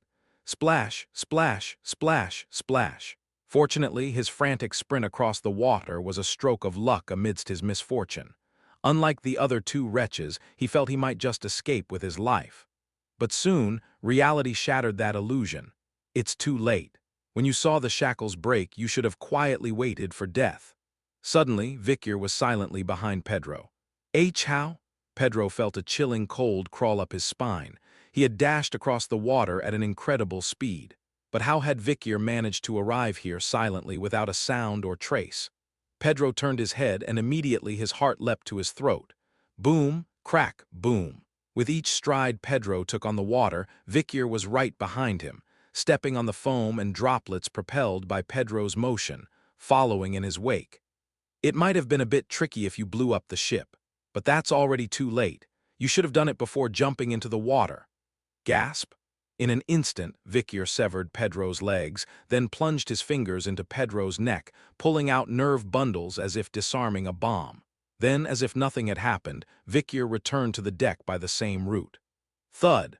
As Victor landed on the railing, Pedro's severed legs flew through the air, and Isotrope and Thomas writhed beneath his feet. It all happened so quickly. Isabella, Banshee, Mosgus, and Lovebad, unaware that their aura had returned, simply stood there with their mouths agape. However, despite being their escorts, they dared not restrain Victor again. What sense would it make to demand shackles now, given the atmosphere? In the first place, Victor didn't even bother to pay them any mind. Sitting on the floor, he addressed Pedro, Isotrope, and Thomas. If your masters knew about this, they'd be quite saddened. Perhaps 3 of the remaining upper echelons had sent them, planning to blow up the ship in the middle of the sea by self-destructing. But now that everything had gone awry, only chaos remained. As Victor sent a demanding gaze their way, Pedro, Isotrope, and Thomas flinched. Just kill us. We can't betray our masters. We won't say anything. The Magian's resolute determination. But Victor, upon seeing this, merely chuckled lightly. For the first time since the journey began, the Magian's faces showed a momentary flicker of unease at Victor's smile. And as if on cue, Victor spoke with a tone tinged with anticipation. Yeah, I figured as much. The stress had been building up since his trial process. He planned to blow it off before going to prison. Chapter 361. Voluntary 3, Chapter 361. Voluntary 3. Our masters are Monty Donquixote, Madeline Usher, Hops Revieden. Their true names are Chimera, Andriolphus, Floracia. Please, I'll say anything, please stop. What else do you want to know? Pedro, Isotrope, and Thomas shouted until their throats were hoarse. Their desperate cries were enough to send shivers down the spine of any listener, yet Victor remained unmoved, not a flicker of emotion on his face. I'm not curious about anything. I'm just enjoying myself. Victor, with eerie precision, slowly twisted Pedro, Isotrope, and Thomas's bodies with a grotesquely twisted iron spike, and each time they cried out miserably, "No, please stop, just kill us." Victor's torture techniques, making even demons plead and beg, were learned from the era of destruction. Naturally, as Isabella, Banshee, Mosgus, and Lovebad were beings of the present era, it looked horrifying to them. Victor's tortures were at a level that even Mosgus the Inquisitor would dare not touch. Mosgus himself would have gagged at Victor's torture methods and skills. Eventually, Victor washed the black blood splattered on his face. Crash, the disgusting scent of demon blood washed away in the cool seawater. It was a productive time. He said so, but of course, torture wasn't the only thing he did to relieve stress. Pedro, Isotrope, and Thomas were aides to the top executives. They must have known a lot of information. And through brutal torture, Victor roughly obtained the information he wanted. The information the demons whispered would surely become valuable groundwork someday. Thud! Victor roughly tossed the 3 battered demons onto the deck. Soak them in salt and store them in barrels. Since we've kept them alive, feed them every week. Mixing a few drops of human blood with alcohol should suffice. A clear command. But among the people standing on the deck, there was no one who objected to his words. Isabella, Banshee, Mosgus, and Lovebad were sweating coldly. An inmate destined for Nouvelebag had just saved their lives, and during the escort for extradition, no less. This was a scandal big enough to flip the empire upside down. And with demons appearing en route, one couldn't even fathom the extent of the aftermath. And the protagonists of this major event, Isabella, Banshee, Mozgus, and Lovebad, couldn't help but feel bewildered. Isabella asked in a hushed voice, "Where are we going now?" With the night hound freed from the chains and bars, the answer was obvious. He would surely flee to a distant place where he could never be caught. The problem was the means of escape. If it were on land, it might be different, but here they were on the sea. They needed a boat to escape. If the determined swordmaster Vikyr decided to seize a boat, the situation would become dire. No matter how many of them there were, facing Vikyr's aura, akin to the black sun he displayed when subduing the 3 demons just now, they didn't have the confidence. Even if they outnumbered him, it would be meaningless. Everyone on the boat would have to risk their lives. But Vikyr's response was unexpected. "That's not a question for the escort to answer. Obviously, we're going to prison. We're going to Nuvalebeg." After finishing his words, Vikyr casually turned around and went back inside the bars he had just broken out of. His overly calm demeanor left Isabella, Banshee, Mozgus, and Lovebad dumbfounded. Isabella, bewildered, asked, "Weren't you supposed to seize this boat and escape?" "No way. I have no intention of causing trouble to others." Vikyr's answer was both sensible and nonsensical. The situation was unfolding in a completely unexpected direction. Vikyr had indeed kept his word. He waited until Isabella, Banshee, Mozgus, and Lovebad's mana had fully recovered and allowed the ship to reach its destination. Thus, the ship managed to navigate through rough storms and waves, reaching the coordinates they had initially aimed for. QO Maelstrom. The giant whirlpool known as the navel of the sea was gaping open. From the edge of the vessel, one could see the color of the sea turning black. This was because it was a section where the depth of the water suddenly increased. Thud. After anchoring the ship with dozens of anchors around the surrounding reefs, it finally stopped. "It's a whirlpool that only opens at midnight. It's the middle gate to Nuvalebeg," Isabella said, to which Vikyr nodded. Nuvalebeg, the worst prison, was deep below this whirlpool. Naturally, prisoners were thrown into it alone. And as they descended to the depths where Nuvalebeg lay, most succumbed to the pressure and suffocation, with only a handful enduring to be imprisoned there. Vikyr willingly entered the cylinder attached to the end of the ship. The Iron Maiden, a human-shaped coffin embossed with the face of a gentle, smiling woman with closed eyes. Inside this terrifying structure were spikes made of Orpharian alloy, and once a prisoner entered and the lid closed, numerous holes would pierce their body. The spikes were strategically placed to avoid vital organs, maximizing pain. As a result, the blood that filled the container would flow out through cracks near the maiden's eyes, creating a spectacle as if she shed tears of blood for the prisoner's demise. Kugaguguk, with newly adorned BDISSEM handcuffs, shackles, and chains, Vikyr walked into the container himself. Then he turned to Isabella, Banshee, Mozgus, and Lovebad standing outside and said, "Could you please close the door?" His calm tone, inappropriate for the situation, evoked extreme discomfort. Despite Isabella, Banshee, Mozgus, and Lovebad having experience with numerous escort missions, they couldn't help but shiver with an eerie sensation. At that moment, Banshee Professor, the escort of Morga, stepped forward. "Vikyr, sir." "Yes." Vikyr's nonchalant response made Banshee flinch slightly. However, he soon mustered the courage to speak up. "I am a professor at the Colosseo Academy, and you are a student of the Colosseo Academy. No matter what the current situation is, no matter what your identity may be, you are still my student." Banshee took a deep breath. Then, in the same stubborn and assertive tone that was always heard in the halls of the Colosseo Academy, he continued, "As your mentor, not as an escort or a bureaucrat, I will speak." Eventually, everyone was surprised by Banshee's words, even Vikyr. "Run away." Isabella, Mozgus, and Lovebad turned to Banshee in astonishment, but Banshee's demeanor remained unchanged. "Frankly, I'm still not very good at discerning good from evil. I don't really understand demons or abyss tree. I never imagined I'd experience such confusion at an age where everything should be clear, but still, I've seen you throughout your time at the academy. You're not a villain, that much is certain. Nuvalebeg is like hell itself. Once you enter, you can never return to the world.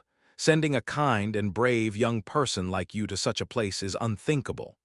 At that moment, there was someone who stepped forward to support Banshee. It was Mozgus, the escort of Quavades. I too have heard all the stories from Lady Dolor's. Honestly, I couldn't fully accept Lady Dolor's words about you being a demon hunter. As a priest, I simply couldn't believe that demons were so prevalent in the human world. But after witnessing the true nature of the demons that were just in front of us, I now understand everything clearly. You must survive. Why did I only realize this now? Mozgus chastised himself, pounding his head with his fist.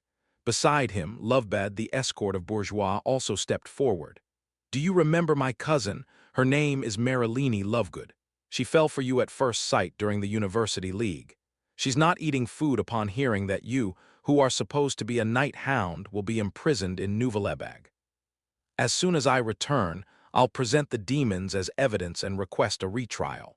So please escape from here. It might be difficult during the escape, but if you could secretly meet my sister once, I would be truly grateful. I'll take responsibility and erase your tracks, so don't worry about the money. Banshee from Morgue, Mozgus from Quavades, and Lovebad from Bourgeois made a shocking declaration of rebellion. Now the only one left was Isabella from Baskerville. Quietly, she lifted her head. Her piercing gaze spread a sense of unease throughout the atmosphere. Truth be told, I've been entrusted with another mission besides the Empire's escort mission. Isabella's following words were astonishing. A top-secret order has come down from Baskerville. Kill everyone on the escort ship and help you escape. Upon hearing this, Banshee, Mozgus, and Lovebad all swallowed their breath in disbelief. They couldn't fathom why a figure as grand as a countess would personally, and even after retiring from the Imperial Arrest Squad, come here. But now, they seemed to understand. Moreover, Isabella had disguised a dozen or so core members of the Doberman Order as low-ranking crew members and stationed them in the hold, waiting for orders. Even if it means sinking the ship, there was a contingency plan. Vikier, there was an order from the patriarch to help you escape. So, Baskerville, even if it meant turning against the other 6 noble houses of the Empire and the royal family, had intended to protect Vikier. Banshee, Mozgus, and Lovebad murmured with a sense of disappointment. We almost ended up being executed. God damn it, it's always Baskerville. They're like crazy hounds. Vikier himself also asked, seemingly surprised. Weren't you telling me to commit suicide before? That was said to conform to public perception. Besides, you're not someone who would really commit suicide. Everyone, including Isabella, urged Vikier to flee. Coincidentally, due to the fear storm, all the crew members had retreated to the hold. Since the demons were all confined in salt and trapped in cages, there were only 4 escort officials here who could witness Vikier's final moments. If all 4 of them testified, Vikier could avoid being trapped in Nouvelebeg and return to the surface. However, I refuse. Vikier casually ignored the urging to flee as if it were obvious. Banshee asked incredulously, "Don't you know what Nouvelebeg is? Being trapped there is more horrifying than death." Isabella, Mozgus, and Lovebad also nodded in disbelief, but Vikier's voice remained indifferent. I could have escaped any time. What makes you think I silently awaited trial for? Nouvelebeg. And Vikier, who quietly accepted over 3,000 life sentences. He merely chuckled dryly before the escort officials, who seemed utterly unable to comprehend the situation. I've been waiting for the trip to Nouvelebeg for the past 19 years. Chapter 362. Voluntary 4, Chapter 362. Voluntary 4, Nouvelebeg, don't even mention it, it's hell on earth. A place I never want to return to. The fact that we managed to survive there was pure luck. Never imagined that old monster would personally intervene to free us. Vikier recalled memories from before his return. During the war with demons, Vikier got acquainted with a few escapees during the war. The great demon war that unified all of humanity. Once classified as human, criminal records didn't matter. Everyone was on the same side. Everyone was a comrade. Alongside the escapees of Nouvelebeg, Vikier witnessed and heard many things, experiencing the horrifying prison culture indirectly. Just as a man back from the military would endlessly recount stories, the escapees of Nouvelebeg, especially when it came to prison life, would vividly and at length share their tales with other people. Vikier never found it boring, he always listened intently. So, you know well enough what Nuvalebeg is like. Vikier entered the coffin. As the lid closed, the nails inside pierced Vikier's body without mercy. However, thanks to the protection of Styx River, the physical resistance stat from Abyss Tree, and the fusion of aura within his body, thud. The nails inside the coffin failed to pierce Vikier's skin and bent instead. In such a situation, Vikier's voice came from the holes in the coffin's upper part, where the Maiden of Iron's eyes and mouth were located. "Push me." Firm, unwavering voice. Eventually, the coffin containing Vikier tilted towards the sea. All the holes in the coffin were sealed with special wax, and heavy weights hung at the bottom. Now, the coffin would sink rapidly in the midst of the whirlpool, towards the pitch-dark depths, the bottom of the deep sea. Isabella approached the chain attached to the prow of the coffin and took her longsword. Her mission, to kill every individual on board this ship, if necessary, to facilitate Vikier's escape. But how? How could she force someone so resolute in their desire to go to Nuvalebeg? Moreover, Vikier seemed to have some ulterior motive. Whatever it was, even she as a countess couldn't dare speculate about him. Meanwhile, regardless of the situation, Isabella was quite surprised internally. She had never thought she would see any prisoners again after sending them to Nuvalebeg. But now, it felt different. She had a feeling she would inevitably cross paths with Vikier again someday. It's strange, having such thoughts for someone heading to Nuvalebeg. Isabella let out a light sigh, and soon her black sword spat out a prophecy. Splurred a drop of gooey honey-like aura dripped on the iron chains connecting the coffin, and the ship's prow cleanly snapped off. Splash! The coffin sank heavily into the water. Only the white foam rising above the black surface served as the last evidence that Vikier had existed in this world. Even that was soon swept away by the swirling currents. Eventually, as midnight passed, the whirlpool subsided, and the currents began to calm rapidly. Whoosh! The sound of fluttering sails echoed loudly in the blowing sea breeze. The 4 surviving escorts maintained heavy silence. Eventually, the love-bad bourgeois spoke first. "What should I say to my little sister? She's already suffering." What should I say to Lady Camus? I wonder how devastated Lady Dolores will be. I'll probably get an earful from the patriarch when I return." Banshee Morgue, Mosgus, and Isabella Basketville also sighed deeply. It was Banshee who first faced reality. "Let's return as soon as possible, and hand over the captives locked up in the hold for trial. We need to investigate the onboard rebellion as well. We should demand a retrial for Vikier too." Isabella nodded at Mosgus's words. "A retrial won't be enough. We need to thoroughly investigate the testimonies of Monty Donquixote, Madeline Usher, and Hops de Rivieden as well. They're all formidable figures. If we're not careful, it could spark a massive conflict among the 7 great clans." The worries of Lovebad were valid. Even as Vikier headed to Nuvalebeg, he didn't just go, he planted a major seed of doubt. It was something so ominous and dangerous that it could shake the roots of the empire itself. Meanwhile, Vikier, lying vertically in the center of the swirling vortex within the coffin, was sinking. Innocence and retrials were out of the question from the start. What mattered now was safely descending to Nuvalebeg. Gurgling, with the sound of foaming water, the surroundings gradually darkened.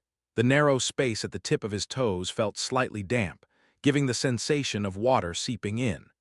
The coffin was tossed about vigorously by the waves of the whirlpool before finally settling down. Perhaps due to its considerable weight, it sank rapidly.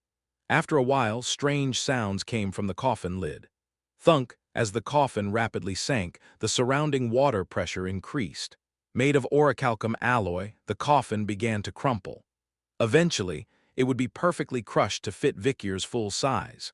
Most prisoners couldn't endure this process and either succumbed to claustrophobia or went insane. However, Vikier quietly endured, his lips sealed shut. Thunk, thunk, thunk. The Maiden of Iron tightly embraced Vikier. Though the pressure on his body was tolerable, the lack of oxygen was the issue. Then, hiss, somewhere oxygen was flowing. It seeped out like bubbles through faint cracks at the toes. Is it the power of these shackles? Vikier looked down at the BDISSEM shackles encasing his wrists, ankles, and body. This mysterious substance emitted faint oxygen, aiding Vikir's breathing. It absorbs mana, restrains physical strength, but emits oxygen, a strange substance. He recalled stories from his fellow escapees about BDISSEM shackles suppressing body movements but still being essential survival tools. Thunk, thud, thud, thud, the distortion of the coffin worsened. Into the deep abyss, where now there was barely a hint of light.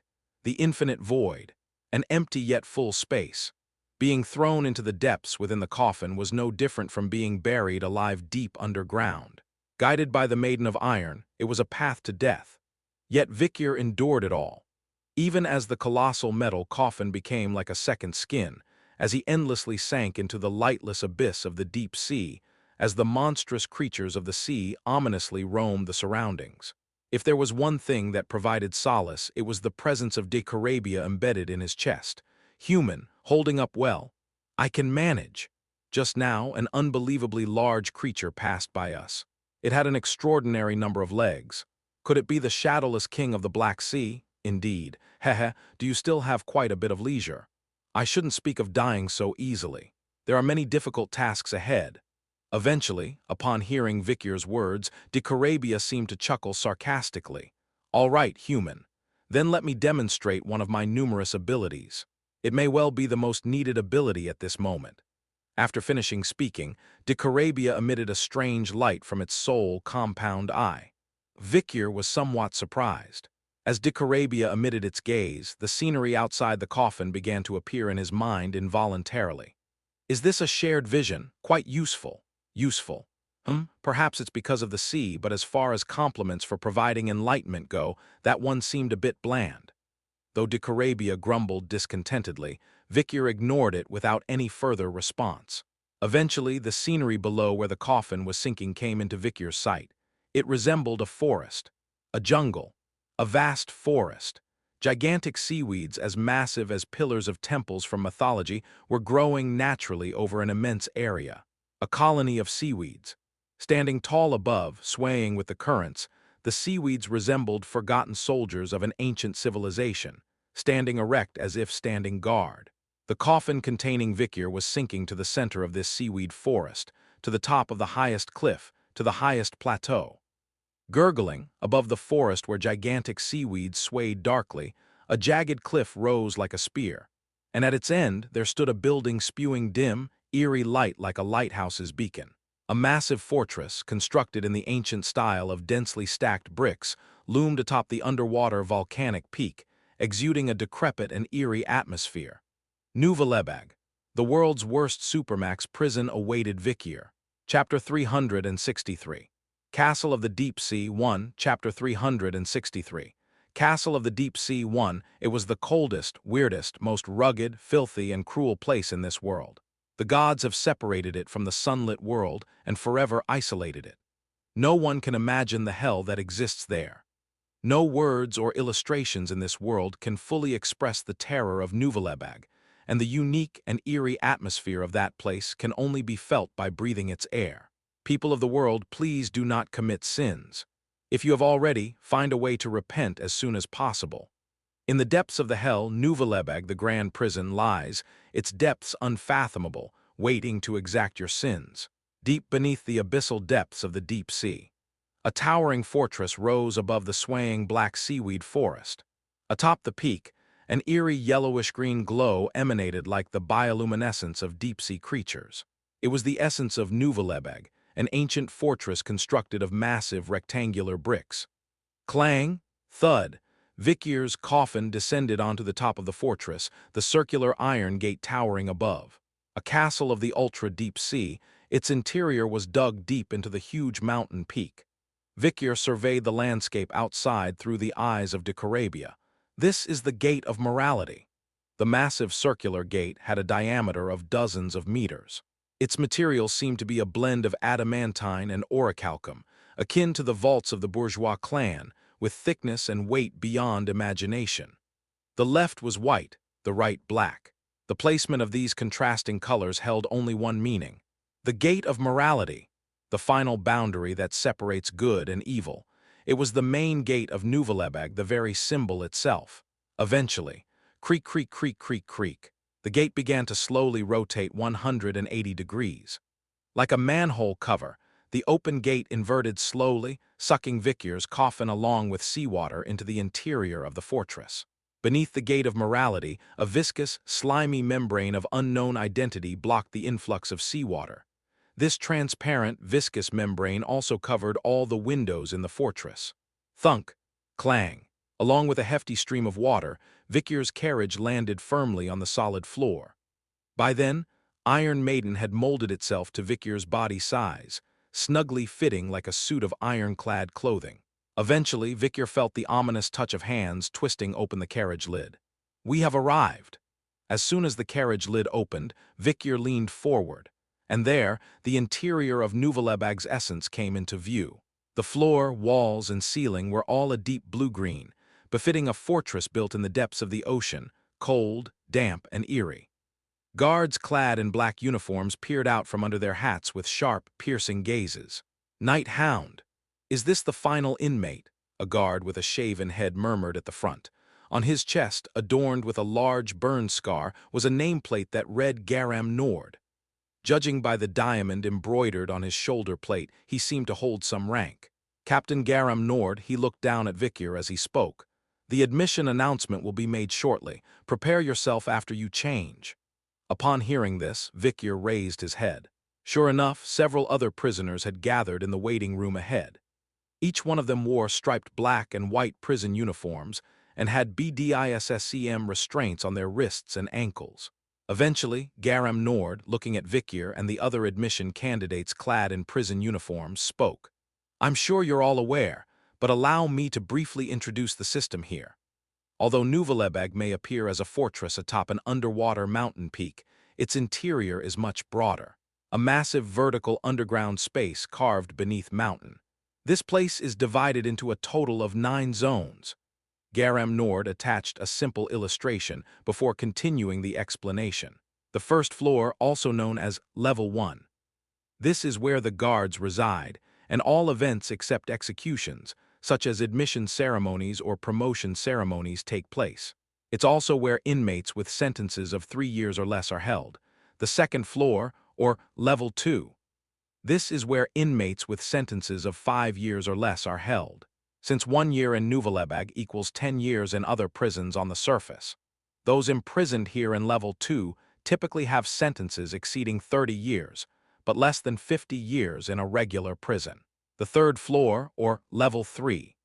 This is where inmates with sentences of 10 years or less are held. In a typical prison on the surface, those convicted of serious crimes with sentences of up to 100 years are imprisoned here. The fourth floor, or Level 4. This is where inmates with sentences of 15 years or less are held. From this floor onwards, you won't find ordinary criminals. At least here, they imprison criminals of heinous acts, those involved in terrorism at the scale of cities, mass killings, and beyond. The fifth floor, known as Level 5. This is where inmates with sentences of 20 years or less are held. It's a space reserved for those who have caused significant harm to the nation through acts of terrorism, rebellion, or conspiracy. Additionally, it houses the residences of high-ranking officers like the warden, as well as special facilities like the breeding ground and execution ground. The sixth floor, or Level 6. This is where criminals who received life imprisonment in Nuvalebag stay. Created with the purpose of permanently cutting off the world from individuals who pose a level of threat capable of overthrowing a nation. The inmates here are treated less like humans and more like monsters. The seventh floor, or Level 7. Even within life sentences, there are gradations based on the gravity and weight of the crimes. According to imperial law, when a judge deems that a mere life sentence is insufficient to atone for a crime, they can multiply it several times. In this floor, inmates who have received sentences of at least 100 life sentences are held. The eighth floor, or Level 8. Inmates with sentences of less than 1,000 life sentences are held here. The ninth floor, or Level 9. Garam Nord finished his explanation, gesturing with a truncheon at his waist. The prisoners awaiting admission giggled and chattered nervously. "I got 8 years here. It's truly dreadful." "Darn it, I got 13 years. That's like spending 130 years rotting in a cell on the surface." I'd rather serve a short and thick sentence here and get out sooner. Heh heh heh, I'm a lifer. Damn, living a lifetime in this crap hole. These chicks think they're tough, huh? You know, even life sentences have a limit. I've been sentenced to 3 life sentences. The prisoners exchanged glances, displaying their strength and cruelty to each other. Among them, one stood out, drawing attention from those nearby. A man covered in giant crimson blotches, with demonic features. No one there didn't recognize him. Sakath de Revieden, known on the surface as the Plague Carrier. Expelled even from the ruthless clan Revieden for extreme human experimentation, once with a bounty reaching almost 11 digits for his crimes. He grinned, revealing sharp teeth. Hey kiddos, ever heard of the Red Death Plague? I'm the one who created it. Recognized as a severe threat by the Empire, Sakath received a lifetime sentence, an astonishing 666 times, and was incarcerated here in Nuvvelebeg. Although currently awaiting admission in Level 1, it's not where he's meant to be. As Sakath spoke, the mouths of the surrounding prisoners fell silent in unison. Seemingly relishing in the heavy silence, Sakath continued his sinister laughter. I had already finished all the clinical trials on the indigenous people of the Red and Black Mountains, you know. Suddenly, those zealots intervened, messing everything up. Ah, what a shame. It was a chance to witness a pandemic of historic proportions. Tusk, Tusk, Tusk, Sakath. Besides his appearance and record, there was one more peculiar aspect about him. That was the fact that he voluntarily entered this place as a prisoner. Tusk, Tusk, Tusk. I came here purposely to meet him. So, unlike you tiny little ants dragged here against your will, I'm on a different level. Sakath disregarded not only the prisoners awaiting admission, but even the guards, with his aura being so ominous that none of the guards dared to step forward. However, perhaps due to concern over the possibility of spreading contagion, everyone kept their distance. Meanwhile, Garam Nord was briefly explaining the procedures for the upcoming admission ceremony. The admission ceremony will consist of 3 steps. Firstly, belongings inspection. Secondly, health check. Thirdly, bathing. That's all. To the surprise of many prisoners, they reacted. Do we really need belongings inspection or weapons removal? We couldn't bring weapons here in the first place. They're going to give us a health check after measuring our physical strength. It's like medical service, isn't it? Not some welfare facility. They'll even provide disinfection and bathing. Haha, Nuvvelebeg seems more comfortable than I thought. Ugh, I want to wash up quickly. I feel sticky to death because of the saltiness of seawater during the journey here. Contrary to rumors, Nuvvelebeg was quite well equipped with amenities. The prisoners seemed to relax, thinking that the upcoming admission ceremony wouldn't be a big deal. But it's starting, Vikir knew. The term admission ceremony in this place didn't merely mean admission, and the series of events packaged with everyday words like belongings inspection, health check, and bathing was terrifying beyond imagination. Chapter 364. Castle of the Deep Sea 2, Chapter 364. Castle of the Deep Sea 2, Number Entrance Procedure Stage 1. Belongings inspection. The entrance procedure consists of 3 stages. Until it began, the prisoners hadn't quite grasped the seriousness of the situation. Belongings inspection seemed routine enough, and the subsequent health check and bath in stages 2 and 3 didn't seem like luxuries to expect. Thus, the prisoners were generally relaxed. Who's the fool trying to smuggle weapons into a place like this? I don't have anything hidden, so nothing to worry about. Ah, I wish we could hurry up and take a bath. However, Vikir didn't trust the words written in the entrance plan at all. They're surprisingly innocent for those brought to Nuvvelebeg. Even as they were being dragged along like tied-up fish, the prisoners maintained their smiles. How long could their expressions last? Finally, Vikir and the other prisoners, led by the guards, emerged into a wide square. Then the expressions of the prisoners changed. Huh, what? Wasn't it a belongings inspection? But why this cliff? The scenery spread out before them was quite spectacular. A cliff that seemed to have been carved out, and in the far distance another cliff appeared as a mere dot, and sharp guillotine blades were connecting the cliffs. And that wasn't all. Above the giant blade bridge connecting the cliffs, there were huge iron pendulums, reminiscent of demolition tools, swinging left and right like pendulum clocks. What is this? Are they telling us to cross here? These are guillotine blades, And what are those iron pendulums for? In front of such a terrifying sight, the prisoners turned pale. As expected, Vikyr nodded his head. The entrance to Nuvalebeg was anything but ordinary. It might be disguised in everyday terms, but there was no doubt that the reality would be terrible and cruel. Just like now. Thud. Finally, the guards revealed their true colors. They stabbed the prisoners' backs with knives, clubs, spears, and tridents. It seemed they would kill them if they didn't step onto the blade bridge. In the end, the prisoners reluctantly stepped onto the blades, tears in their eyes. They had to walk barefoot on the blade bridge spanning hundreds of meters. If they lost balance for even a moment, they would fall into the abyss below. One prisoner, trembling, asked, "What happens if we fall down there?" "Let your imagination do the work." The guard leading the prisoners replied in a bureaucratic tone. Eventually, the prisoners lined up and started walking on the guillotine blades. The extremely sharp edges cut into their bare feet with each step. With each cut, the weight of the prisoners made the cuts deeper.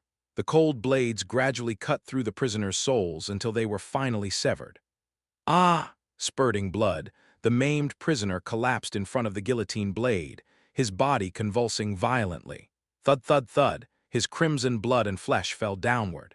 Seeing another prisoner brutally maimed in an instant, the rest tensed even more, gripping their toes tightly. Using the strength of their big and little toes, they clung to the guillotine blades and slowly walked forward. That was the only way they could move. But it was merely a way to move. Thud. A huge iron pendulum passed before one prisoner's eyes. These pendulums, moving segment by segment along the legs, boasted immense weight and speed. If hit even once, the body would be thrown under the cliff like minced meat. "Ha ha, you fools! There's no chance of getting hit like this." One prisoner crawled forward, gripping the blade with all four limbs like a cockroach. Despite his hands and feet being covered in blood, he managed to crawl quite steadily along the blade bridge. As the massive iron pendulum passed over him, the danger seemed minimal, at least on the surface. However, what the prisoner failed to see was the material of the pendulum. Thud. The pendulum passed once and then returned. As it approached, the prisoner instinctively lowered his head, hoping to pass safely underneath. But in an instant the prisoner felt his right hand involuntarily rise. Clang! Suddenly his hand was drawn upward into the air. It was as if a magnet was pulling it. Eek! It's magnetic! Indeed, each of the iron pendulums passing over the blade bridge was magnetized. The prisoner, whose finger had been impaled with an iron core, felt his hand move involuntarily due to the strong magnetism. And then, snap, crunch. He had to witness firsthand as the iron core, impaled in his finger, tore through his flesh and was pulled out, sticking to the pendulum. Ah! The prisoner, whose finger had been unexpectedly torn off, screamed before losing his balance. As the tension released from his toes and fingers gripping the blade, he collapsed onto the guillotine blade. His body twisted grotesquely, and then vertically split as he fell off the cliff. Similar incidents were happening all over the blade bridge. The swinging iron pendulums consumed everything. Swoosh! A prisoner who had hidden a sharpened knife in his butt was gruesomely torn apart by the magnet. Another prisoner with blade fragments embedded in old wounds also fell below, suffering severe injuries. Those who had prosthetics or peg legs faced similar fates. Moreover, due to the swaying caused by the powerful magnets, several prisoners slipped and fell under the cliff. Those who hadn't yet ascended the bridge trembled in fear. What is this? What kind of entrance procedure is this? This is simply death. Isn't this practically an execution? At this, the guard nearby shook his head. That's not the case. The execution method of Nuvalebeg is completely different and much more horrifying. Besides, look, some prisoners are doing fine over there. What? All the prisoners turned their heads. Between the precarious blade bridge and the magnetized iron pendulums, there was someone calmly walking. It was Vikyr. Beelzebub and Decorabia are lucky not to be affected by the magnets. Vikyr was simply walking barefoot on the guillotine. His calloused feet from years of training could easily withstand such blades. As long as he avoided the occasional clumsily flying pendulum, reaching the opposite cliff wasn't too difficult. What's with that monster? I'm going too. If that kid can do it, then so can we. Encouraged by Vikyr's example, other prisoners began to venture onto the blade bridge. Number entrance procedure stage 2. Health check. As the first stage of possession inspection ended, the number of prisoners designated for the entrance procedure noticeably decreased. Despite their condition after the journey, none of them perished entirely. However, there were quite a few covered in blood from head to toe. Now, onto the health check. Although the guard spoke, none of the prisoners believed him anymore. Then, unsurprisingly, the prisoners found themselves trapped in a narrow valley like experimental rats. What is this? What are we supposed to do here? Huh, up there, above. Something's falling. One by one, the prisoners looked up. They saw black, round objects raining down like hail. Upon closer inspection, these objects resembled rubber balls, slightly smaller than an adult fist, with a bouncy texture. As they hit the ground, their true form unfolded. Their round bodies stretched out into elongated ovals. Black all over, sharp teeth protruded from what appeared to be their heads. Ag! Leeches!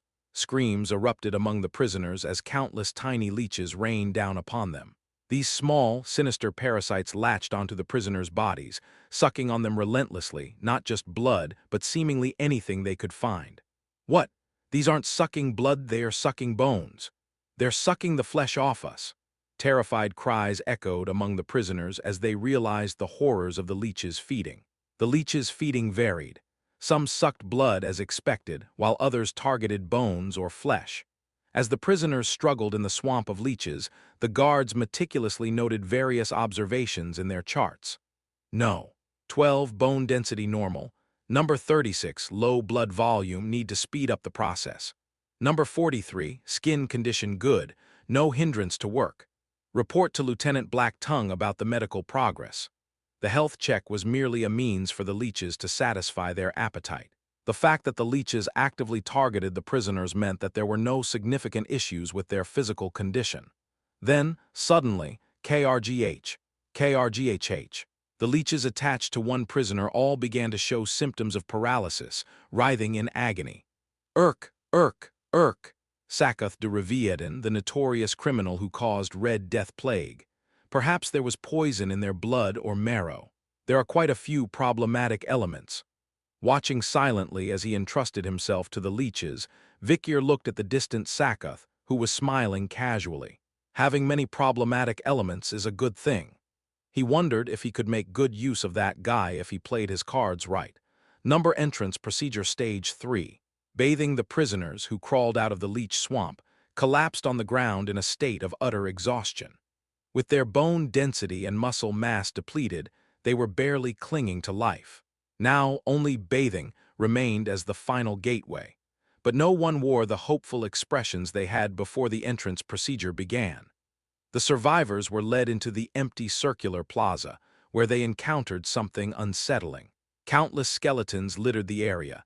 Human bones rolled around, and upon closer inspection, many peculiarities were noted. There are small holes in the bones. They seem to have been burnt or corroded.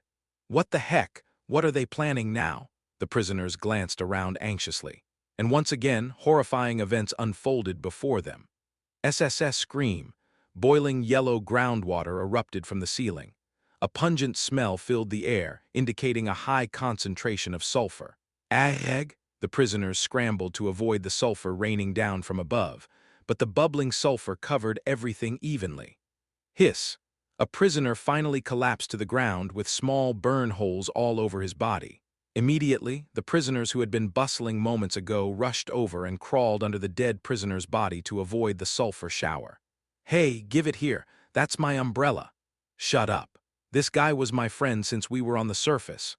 It's mine, give it. The prisoners fiercely argued while tearing apart the dead prisoner's body. In the midst of it all, the corpse was torn into countless umbrellas. Eventually, after hours of sulfur shower, it came to an end.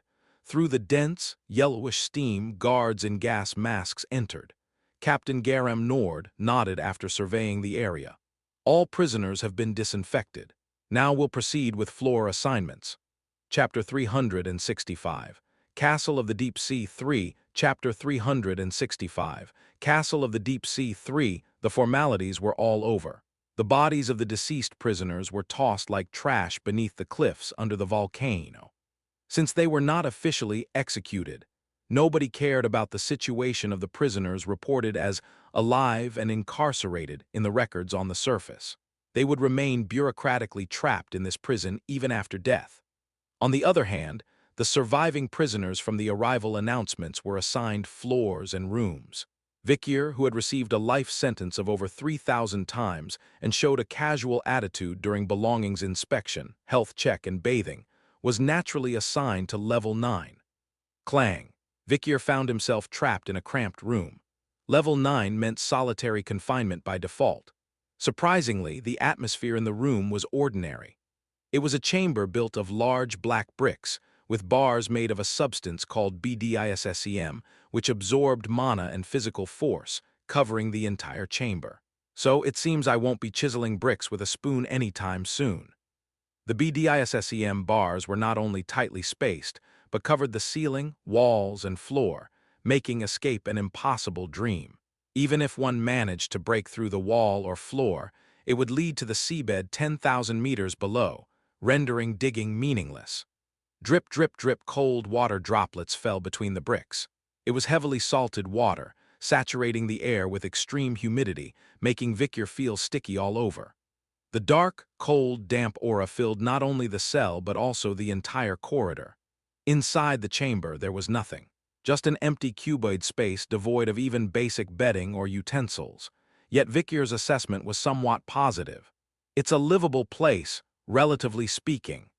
Compared to the hellish battlefields he had traversed during the era of destruction, this situation could be considered comfortable.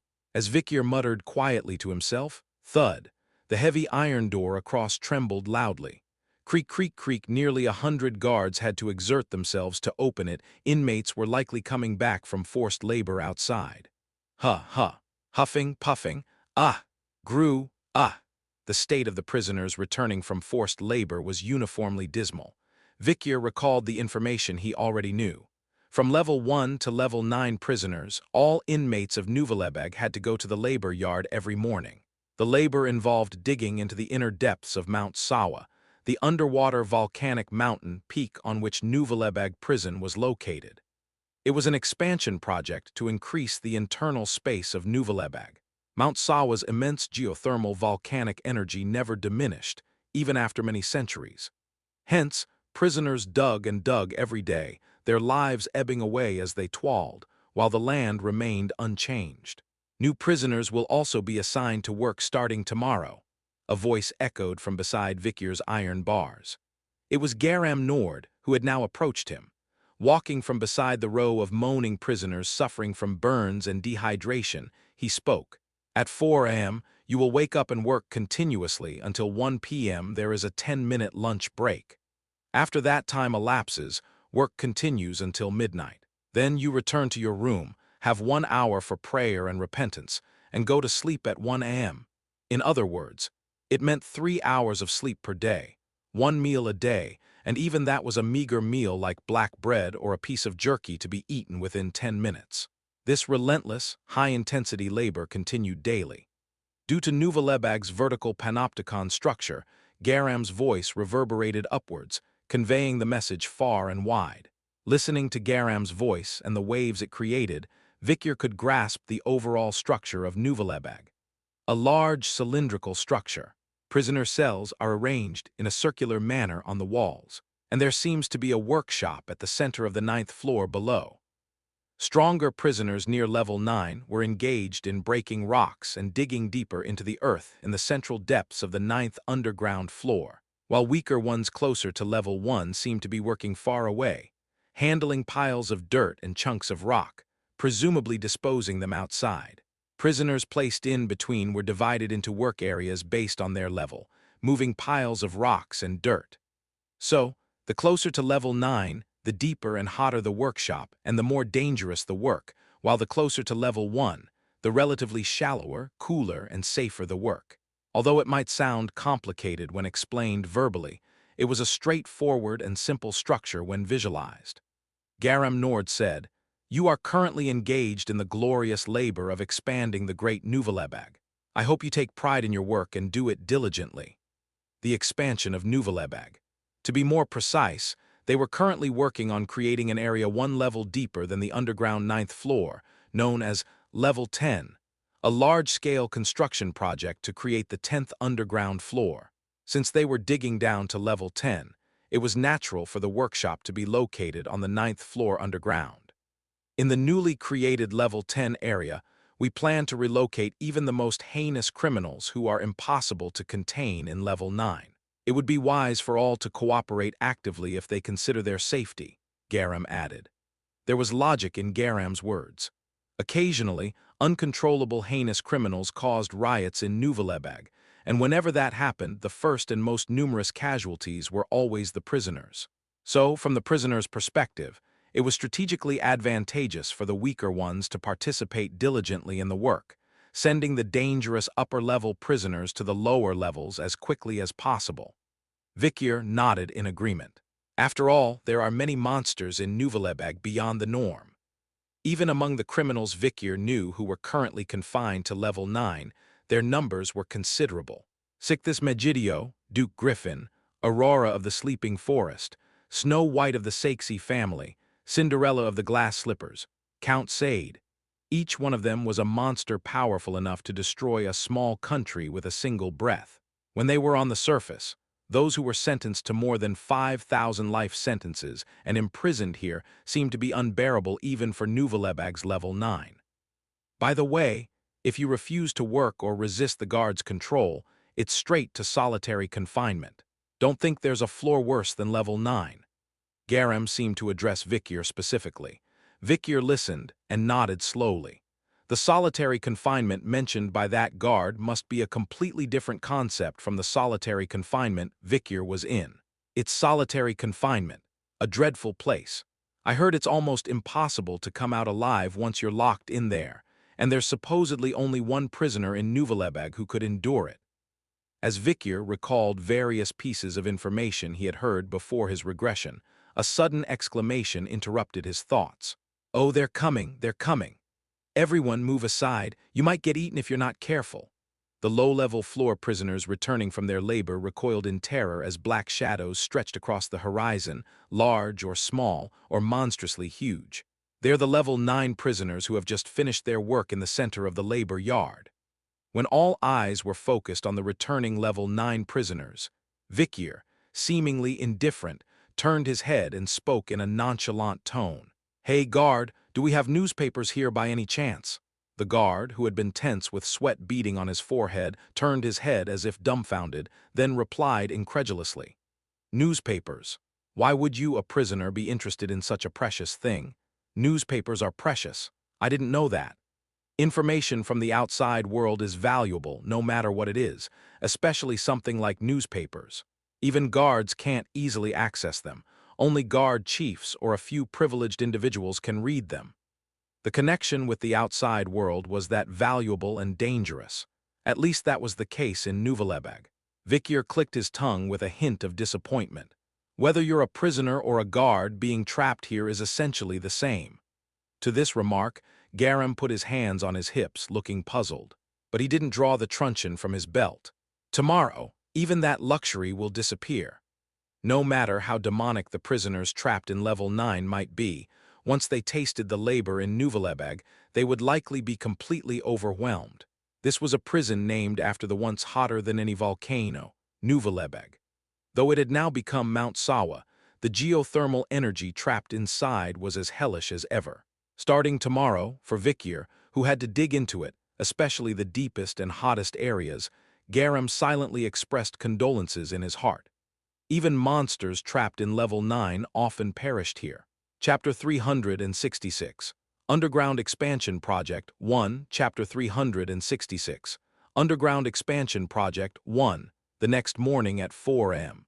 As soon as Vikir woke up, he was dragged to the worksite. No matter how strong and ferocious a prisoner might be, there was no escape from the sensation of the BDISSEM chains connecting to his throat being forcibly pulled by the massive winch while he slept. Numerous prisoners, like zombies, were dragged out in a rotten mass and lined up in the corridor. Then the guards on duty would come out and count the number of prisoners from a safe distance where the prisoners couldn't reach. That was the morning roll call. The prisoners were generally quiet. Even though they suffered from chronic sleep deprivation and malnutrition, they didn't show irritation or sensitivity, knowing they lacked the energy to even complain, let alone fight back, despite the risk of being murdered by fellow prisoners. Vikyr stood in front of the huge iron door leading to the workshop, waiting momentarily to receive his work tools.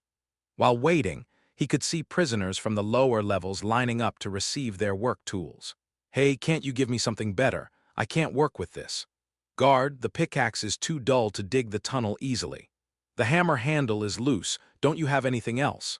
The prisoners were vying for better equipment, knowing that if they didn't meet their assigned workload, dreadful punishment awaited them.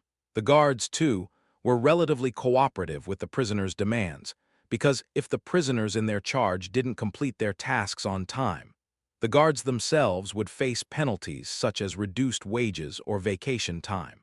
There were even guards who fought with other guards to provide good work tools to the prisoners under their supervision. Considering the number of patrolling guards and their command structure, Vikyr tried estimating the number of guards in the prison. There are roughly 3,000 guards capable of combat, and if we include non-combatants, it would be at least 4,000. He also knew from previous information that there were 5 majors commanding these guards. There seemed to be more guards than he had initially thought, so he needed to be cautious in his actions. Then, before Vikyr, a bundle of tools was placed. The familiar face of the guard, Garam Nord, whom Vikyr had seen before, was issuing tools to him. "It's strange how often we meet." Vikyr accepted the tools from him without much thought. Garam Nord also gave instructions in a bureaucratic tone. To prevent misconduct by prisoners, work tools are strictly managed. After work hours, you must return the tools as they are, and if lost, you'll be in solitary confinement until the tool is found. If a tool is damaged or lost, you must have a guard's report to prove it. Otherwise, you'll be in solitary confinement until the tool is found. Losing a tool meant imminent death. Therefore, prisoners guarded the tools they received for work as if their lives depended on it. It was unthinkable to secretly keep them for escape or fight. Of course, prisoners had to write down and sign what tools they received before going out to work, after which they would be inspected by a guard. From a rope to a mere nail, everything was accounted for. "Come on, stop wasting time and move quickly. If we miss the construction deadline again, it'll be solitary confinement. Hurry up and update the status board and get lost, you lazy bum." The prisoners were restless, eager to get to the workshop as quickly as possible. Not because they enjoyed the work, but because they feared harsh punishment if the construction fell behind schedule. Vikyr, too, silently gathered his work tools. "It's modest."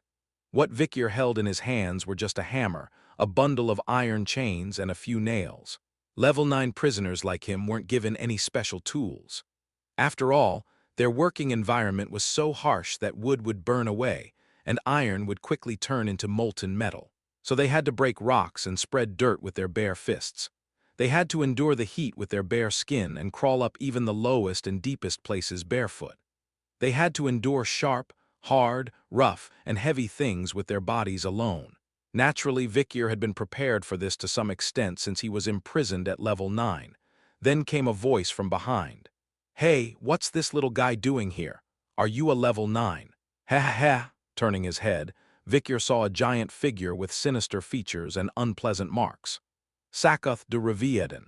The prisoner who had received a level 8 classification in yesterday's intake was openly provoking Vikyr. Every time he chuckled, a foul stench filled the air. The other prisoners around were afraid of catching some contagious disease and kept their distance. "Did you hear? They say even sulfur showers can't disinfect that crazy guy. If you get too close, you'll definitely catch something." Even the guards seem unsure of what to do. "Darn it, I ain't afraid of shit. I avoid shit 'cause it's dirty." "Is that weirdo really that scary?" As Sakath continued his ramblings, the surrounding prisoners murmured, but there was no interference. They were wary that Sakath might spread disease. The guards, wearing masks and protective suits, frowned from a distance, but did nothing. However, Vikyr remained motionless, standing in place, solely focused on writing down the list of tools he received on the status board. Seeing this, Sakath, as if emboldened, pushed through the surrounding prisoners and approached Vikyr. "Hey little guy, can't you hear me? "Oh ho, saw you yesterday, looked pretty tough. Are you really a level 9? Hey, just because I'm on the 8th floor and you're on the 9th, you don't think you're stronger and more dangerous than me, do you?" Sakath poked Vikir's head with his finger as he spoke. "Let me tell you, I came here to serve him. I deliberately came to Nuvalebag for that purpose. But what's this? He is on level 9, so why should I be on level 8? Something's wrong, isn't it? It's only natural for someone like me to be assigned to level 9. Why should a weakling like you be level 9 and not me? Send me to level 9 too, so I can serve him by his side." As Sakath became more agitated, a dark aura began to emanate from his entire body. It was a poisonous aura that couldn't be stopped by BDISSEM restraints, a venom that rose naturally from the accumulated toxicity in his body, unrelated to mana. Why am I level 8? Is it because of my past offenses? Is that why they won't send me to level 9? If that's the case, then I'll just flip this place upside down. Shall I spread some plague around? Would you like to taste the red death I've developed? As Sakath ranted madly into the air, "I think I know why." A brief voice caught Sakath's attention. It was Vikir, who had finished his writing and was picking up his tools. Sakath looked slightly bewildered as he asked, "Did you just say something, little guy?" "Yes." "Heh heh heh. Heh heh." Sakath erupted into a laughter that seemed to boil from the depths of his throat. Then, with a menacing expression, he leaned closer to Vikir's face. "So, why do you think I haven't made it to level 9 in your eyes? Because you lack the basics." "Basics? What do you mean?" Just as Sakath was about to open his mouth to inquire further, Sheikh Vikir's hand moved. He swiftly stuffed a nail into Sakath's gaping mouth and then raised his fist, striking Sakath's jaw with force. Thunk! Sakath's head snapped back. At the same time, the nails in his mouth bounced off, piercing through Sakath's cheeks, nose, jaw, and throat, flying in all directions. "Blurg! Ugh!" As Sakath writhed, blood spraying, Vikir looked on with a faint smile. "You should know whether you're a predator or prey and fucking live accordingly." Simultaneously, from the stairs near the door leading to the workshop, the clamor of many military boots echoed loudly. "What's this commotion, Night Hound?" The blood drained from the faces of all the prisoners as they heard the shout from the work commander, Lieutenant Captain Bastille. "Night Hound. Sentenced to life imprisonment a total of 21 times. Level 9 prisoner. Who would have guessed that the terrifying monster, whose rumors had been rampant, would turn out to be such a delicate-looking boy?" Chapter 367. Underground Expansion Project 2. Chapter 367. Underground Expansion Project 2. The construction of Level 10 was underway. Delving into the depths of the massive volcano was an arduous task indeed. Even Vikir, who had crossed countless hurdles before, couldn't help but think that this project might be one of the most labor-intensive tasks in the history of mankind. Thud! Vikir rolled the massive boulder with his bare hands. It was a strenuous task, pushing the rocks uphill along the steep slope. Not only were the rocks heavy, but they were also scorching hot, as if they had just been pulled from the flames. Yet it wasn't just the rocks they were pushing. It was the excavated soil, the gushing underground water, the erupting sulfur gas, the melting rocks, the swirling steam, and the raging fire.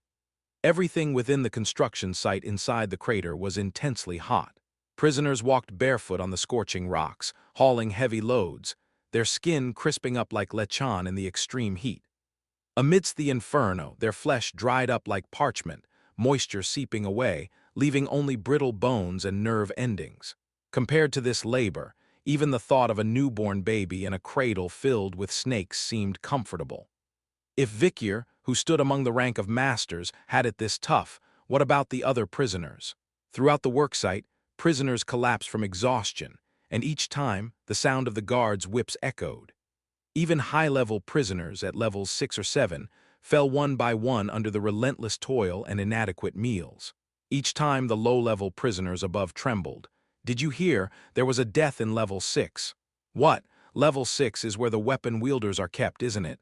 Even there, deaths happen. I thought it was just a gathering of pure monsters. Even among those monsters, the stronger ones prevail with sheer force. Darn it. If that dead guy had been on our level, he would have ruled like a king." Seeing even the fiercest and most monstrous prisoners collapse like this, how harsh must the depths of the worksite be?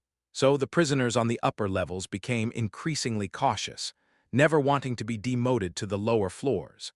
Naturally, the fear of those surviving in such harsh conditions on the lower levels grew among the upper-level prisoners. Meanwhile, those on the lower levels laughed by mocking and sneering at their dying comrade or the prisoners above. Heh. Hey, did you hear? Someone died on the upper level while working. At level 6, the weapon wielders are pathetic on their own. They shouldn't have made that weakling work so hard. So what happened? Who ate him? I mean the corpse. My mouth is watering just thinking about it. They say everyone around tore him apart, leaving nothing. All that was left was bones and skin, not even anything to eat. It was a strangely distorted pride in their own level, pride in enduring greater suffering and a sense of superiority.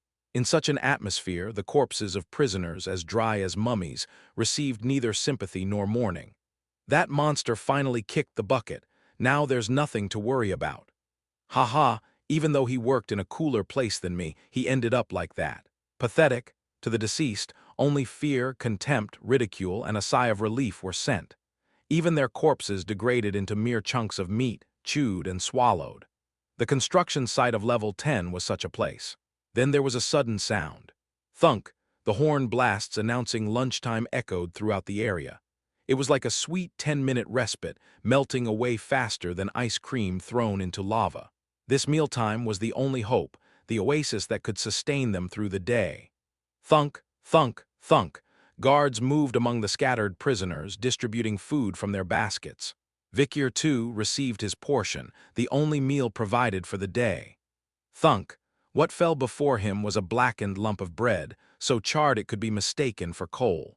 Originally rough and tough, the bread seemed even harder and blacker due to some mishap during preparation. Alongside it lay pickled herrings, their innards still intact, emanating a foul smell from the heat they endured during transport. Yet the prisoners gratefully devoured it all. Chewing on the bread and pickled herrings, Vikyr pondered deeply. Did my message get through? Before being escorted to Nuvalebeg, he had conveyed a message to his friends and others through Cindy Wendy. And just in case, he had left another message with Isabella before entering prison. With demons lurking on the surface, who knew what atrocities they might commit. With his comrades gone, the remaining scum would surely be quite anxious. But Vikyr couldn't stay to guard the surface any longer. There were things he had to do here in Nuvalebeg. So, he had shared his plans with a few trustworthy individuals. For now, I must do what I can. Brushing aside his conscience, Vikyr raised his head. Before him lay the vast crater, with sulfur gas and bubbling lava coursing through the tunnels. It was a landscape that defied belief, deep within the heart of the volcano. There's something down there I seek. Vikyr peered into the depths of the pit, unsure of how much further he would have to dig. Then, for the first time, Dicarabia, which had remained silent in Vikyr's chest until now, spoke. There isn't much time left. It must be close. I thought as much. Vikyr nodded, recalling memories before his regression. The level 10 construction at Nuvalebeg aimed to expand the interior space deep into the volcano's depths. It partly aligned with Vikyr's purpose, although he had come here personally as a mere criminal for something else.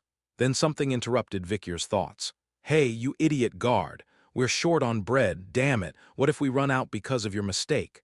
Damn right there's a problem, you probably let other guards steal our bread. It was an astonishing sight. Prisoners hurling accusations and curses at the guards, and the guards seemed perplexed. Vikyr recognized the guard's face instantly. That's odd, I've seen him quite often. The guard, known as a Garam Nord, who had provided information to Vikyr before, covered his face deeply with his beret, making his facial features unrecognizable despite the prominent burn marks covering his face. Sorry inmates, there's been an issue with the bread distribution and we're short on supply. I call bullshit, you probably let other guards snatch our bread. The prisoner's condemnation was fierce. Being deprived of the bread given only once a day was only natural. The work system in Nuvalebeg was somewhat peculiar.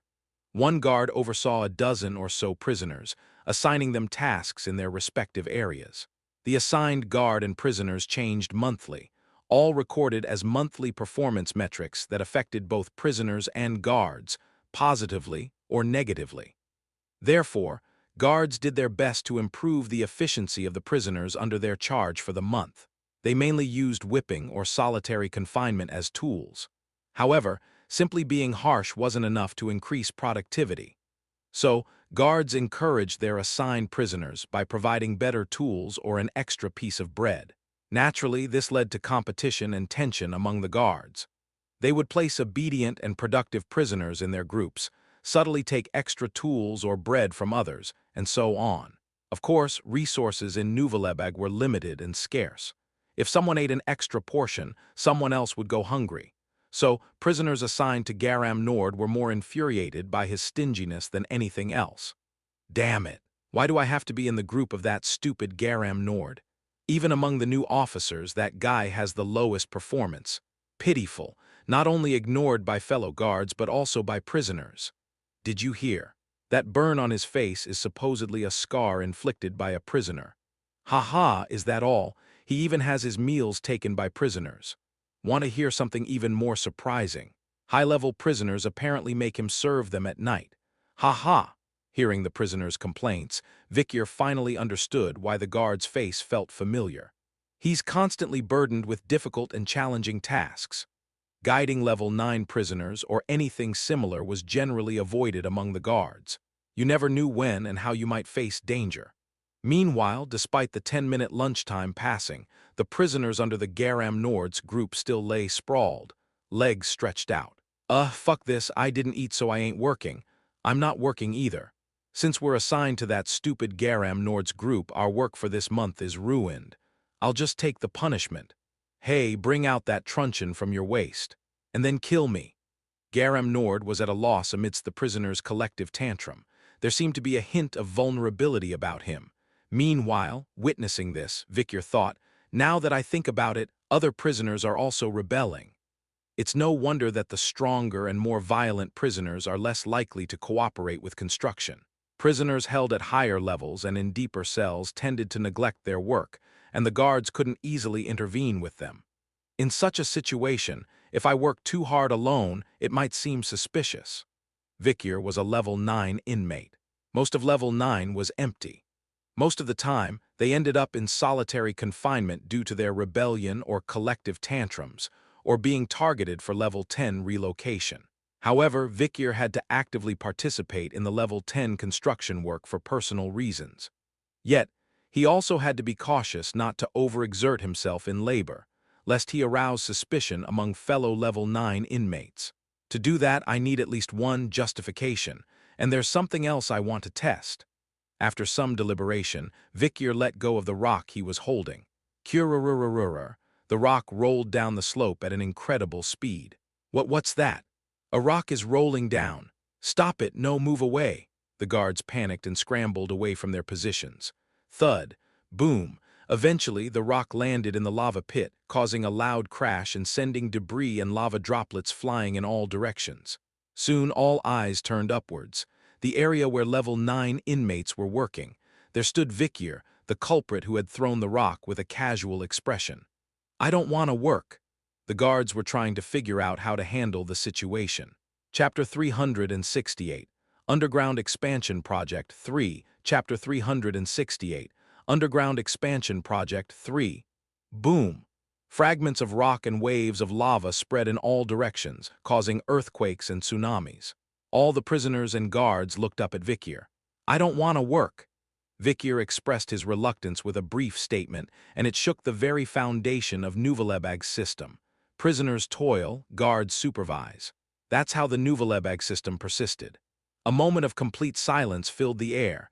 Vikyr thought to himself, isn't it about time the guards start whipping?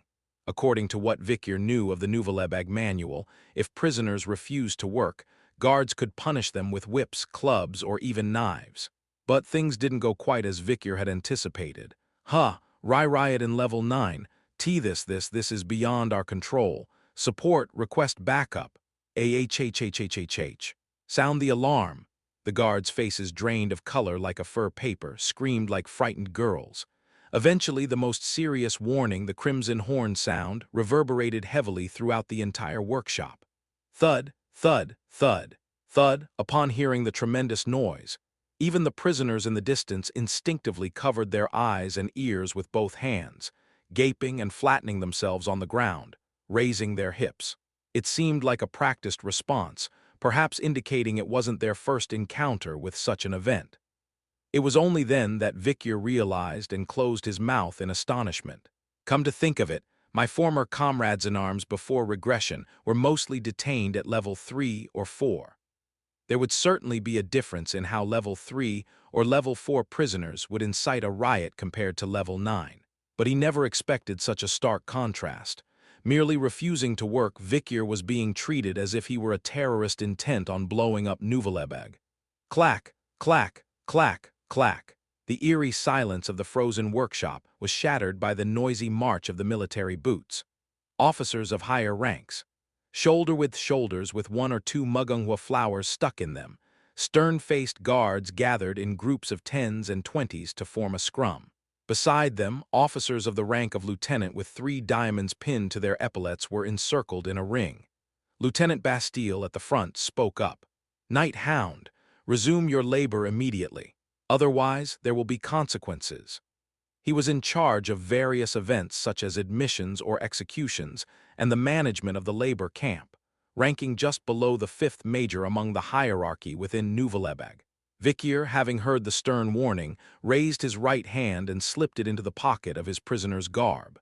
Eventually, as Victor withdrew his hand from his pocket, all the guards tensed up.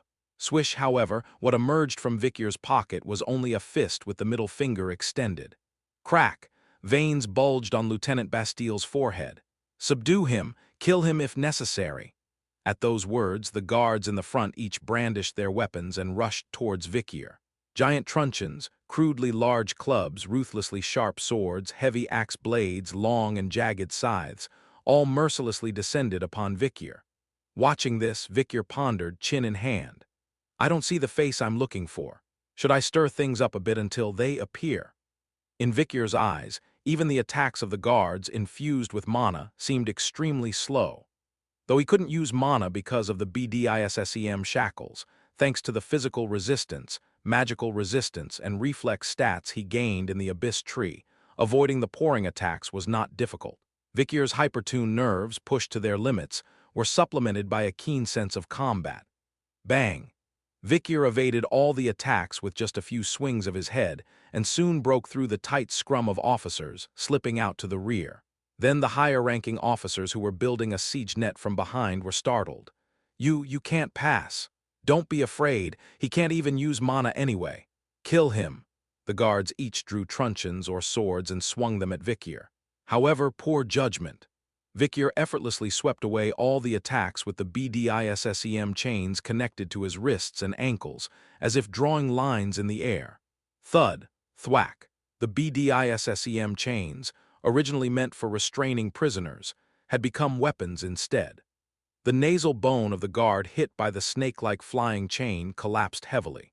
Victor then proceeded to knock down 3 guards with punches, kicks, and elbows, breaking through the siege net of the higher-ranking officers.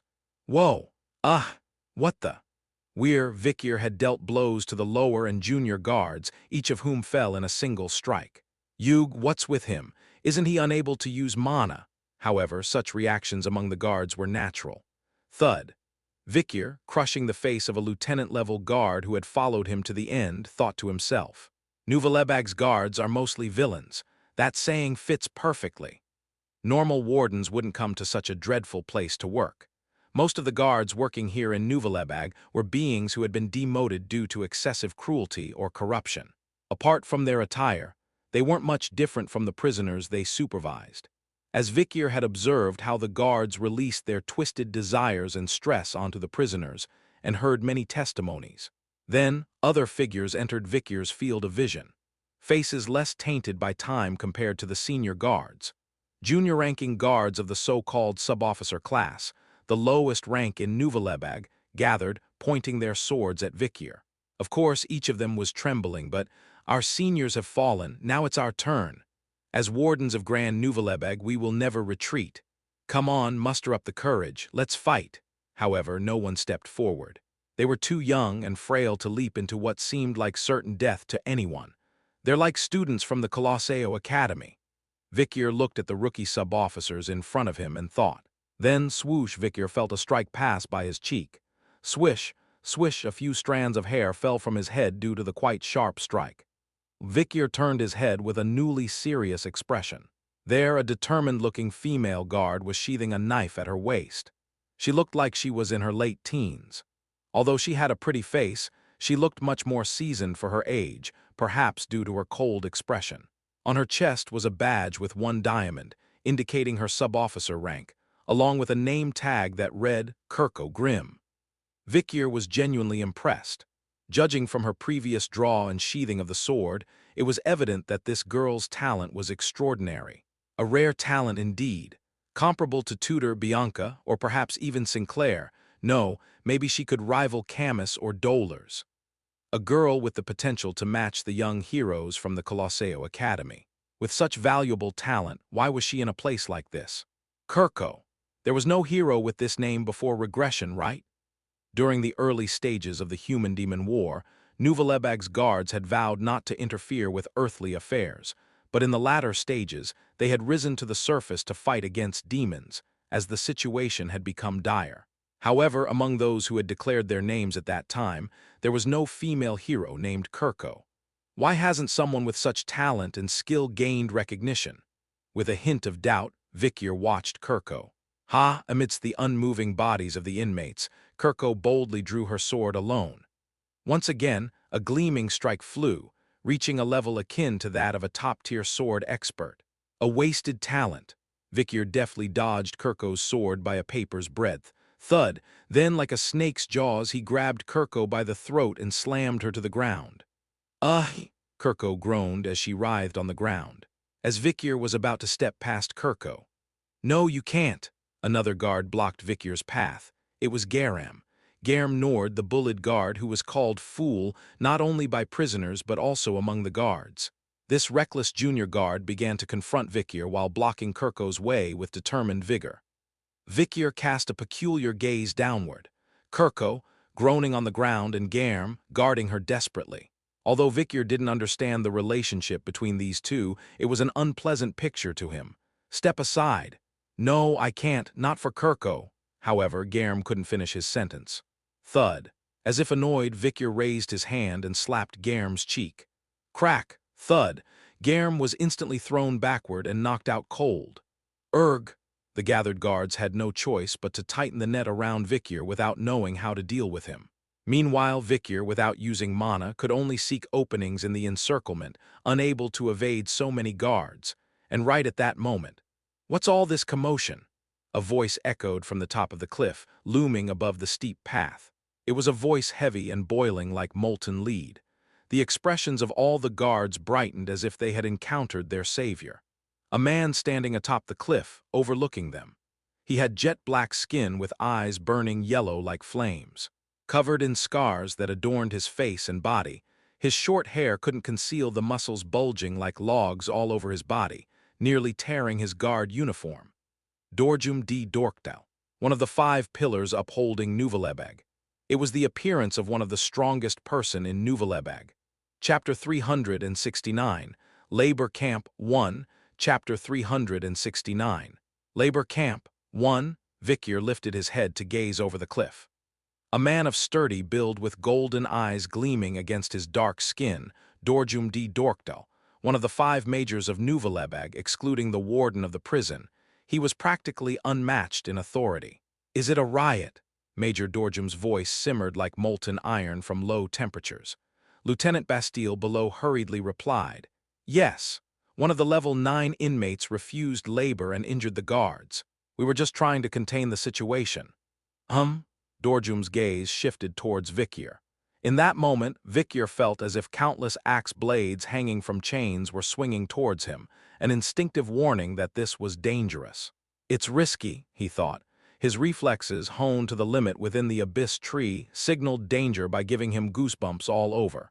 Vikyr trusted his instincts and promptly stepped back. Crash. The ground where Vikyr had stood moments ago exploded with a deafening noise.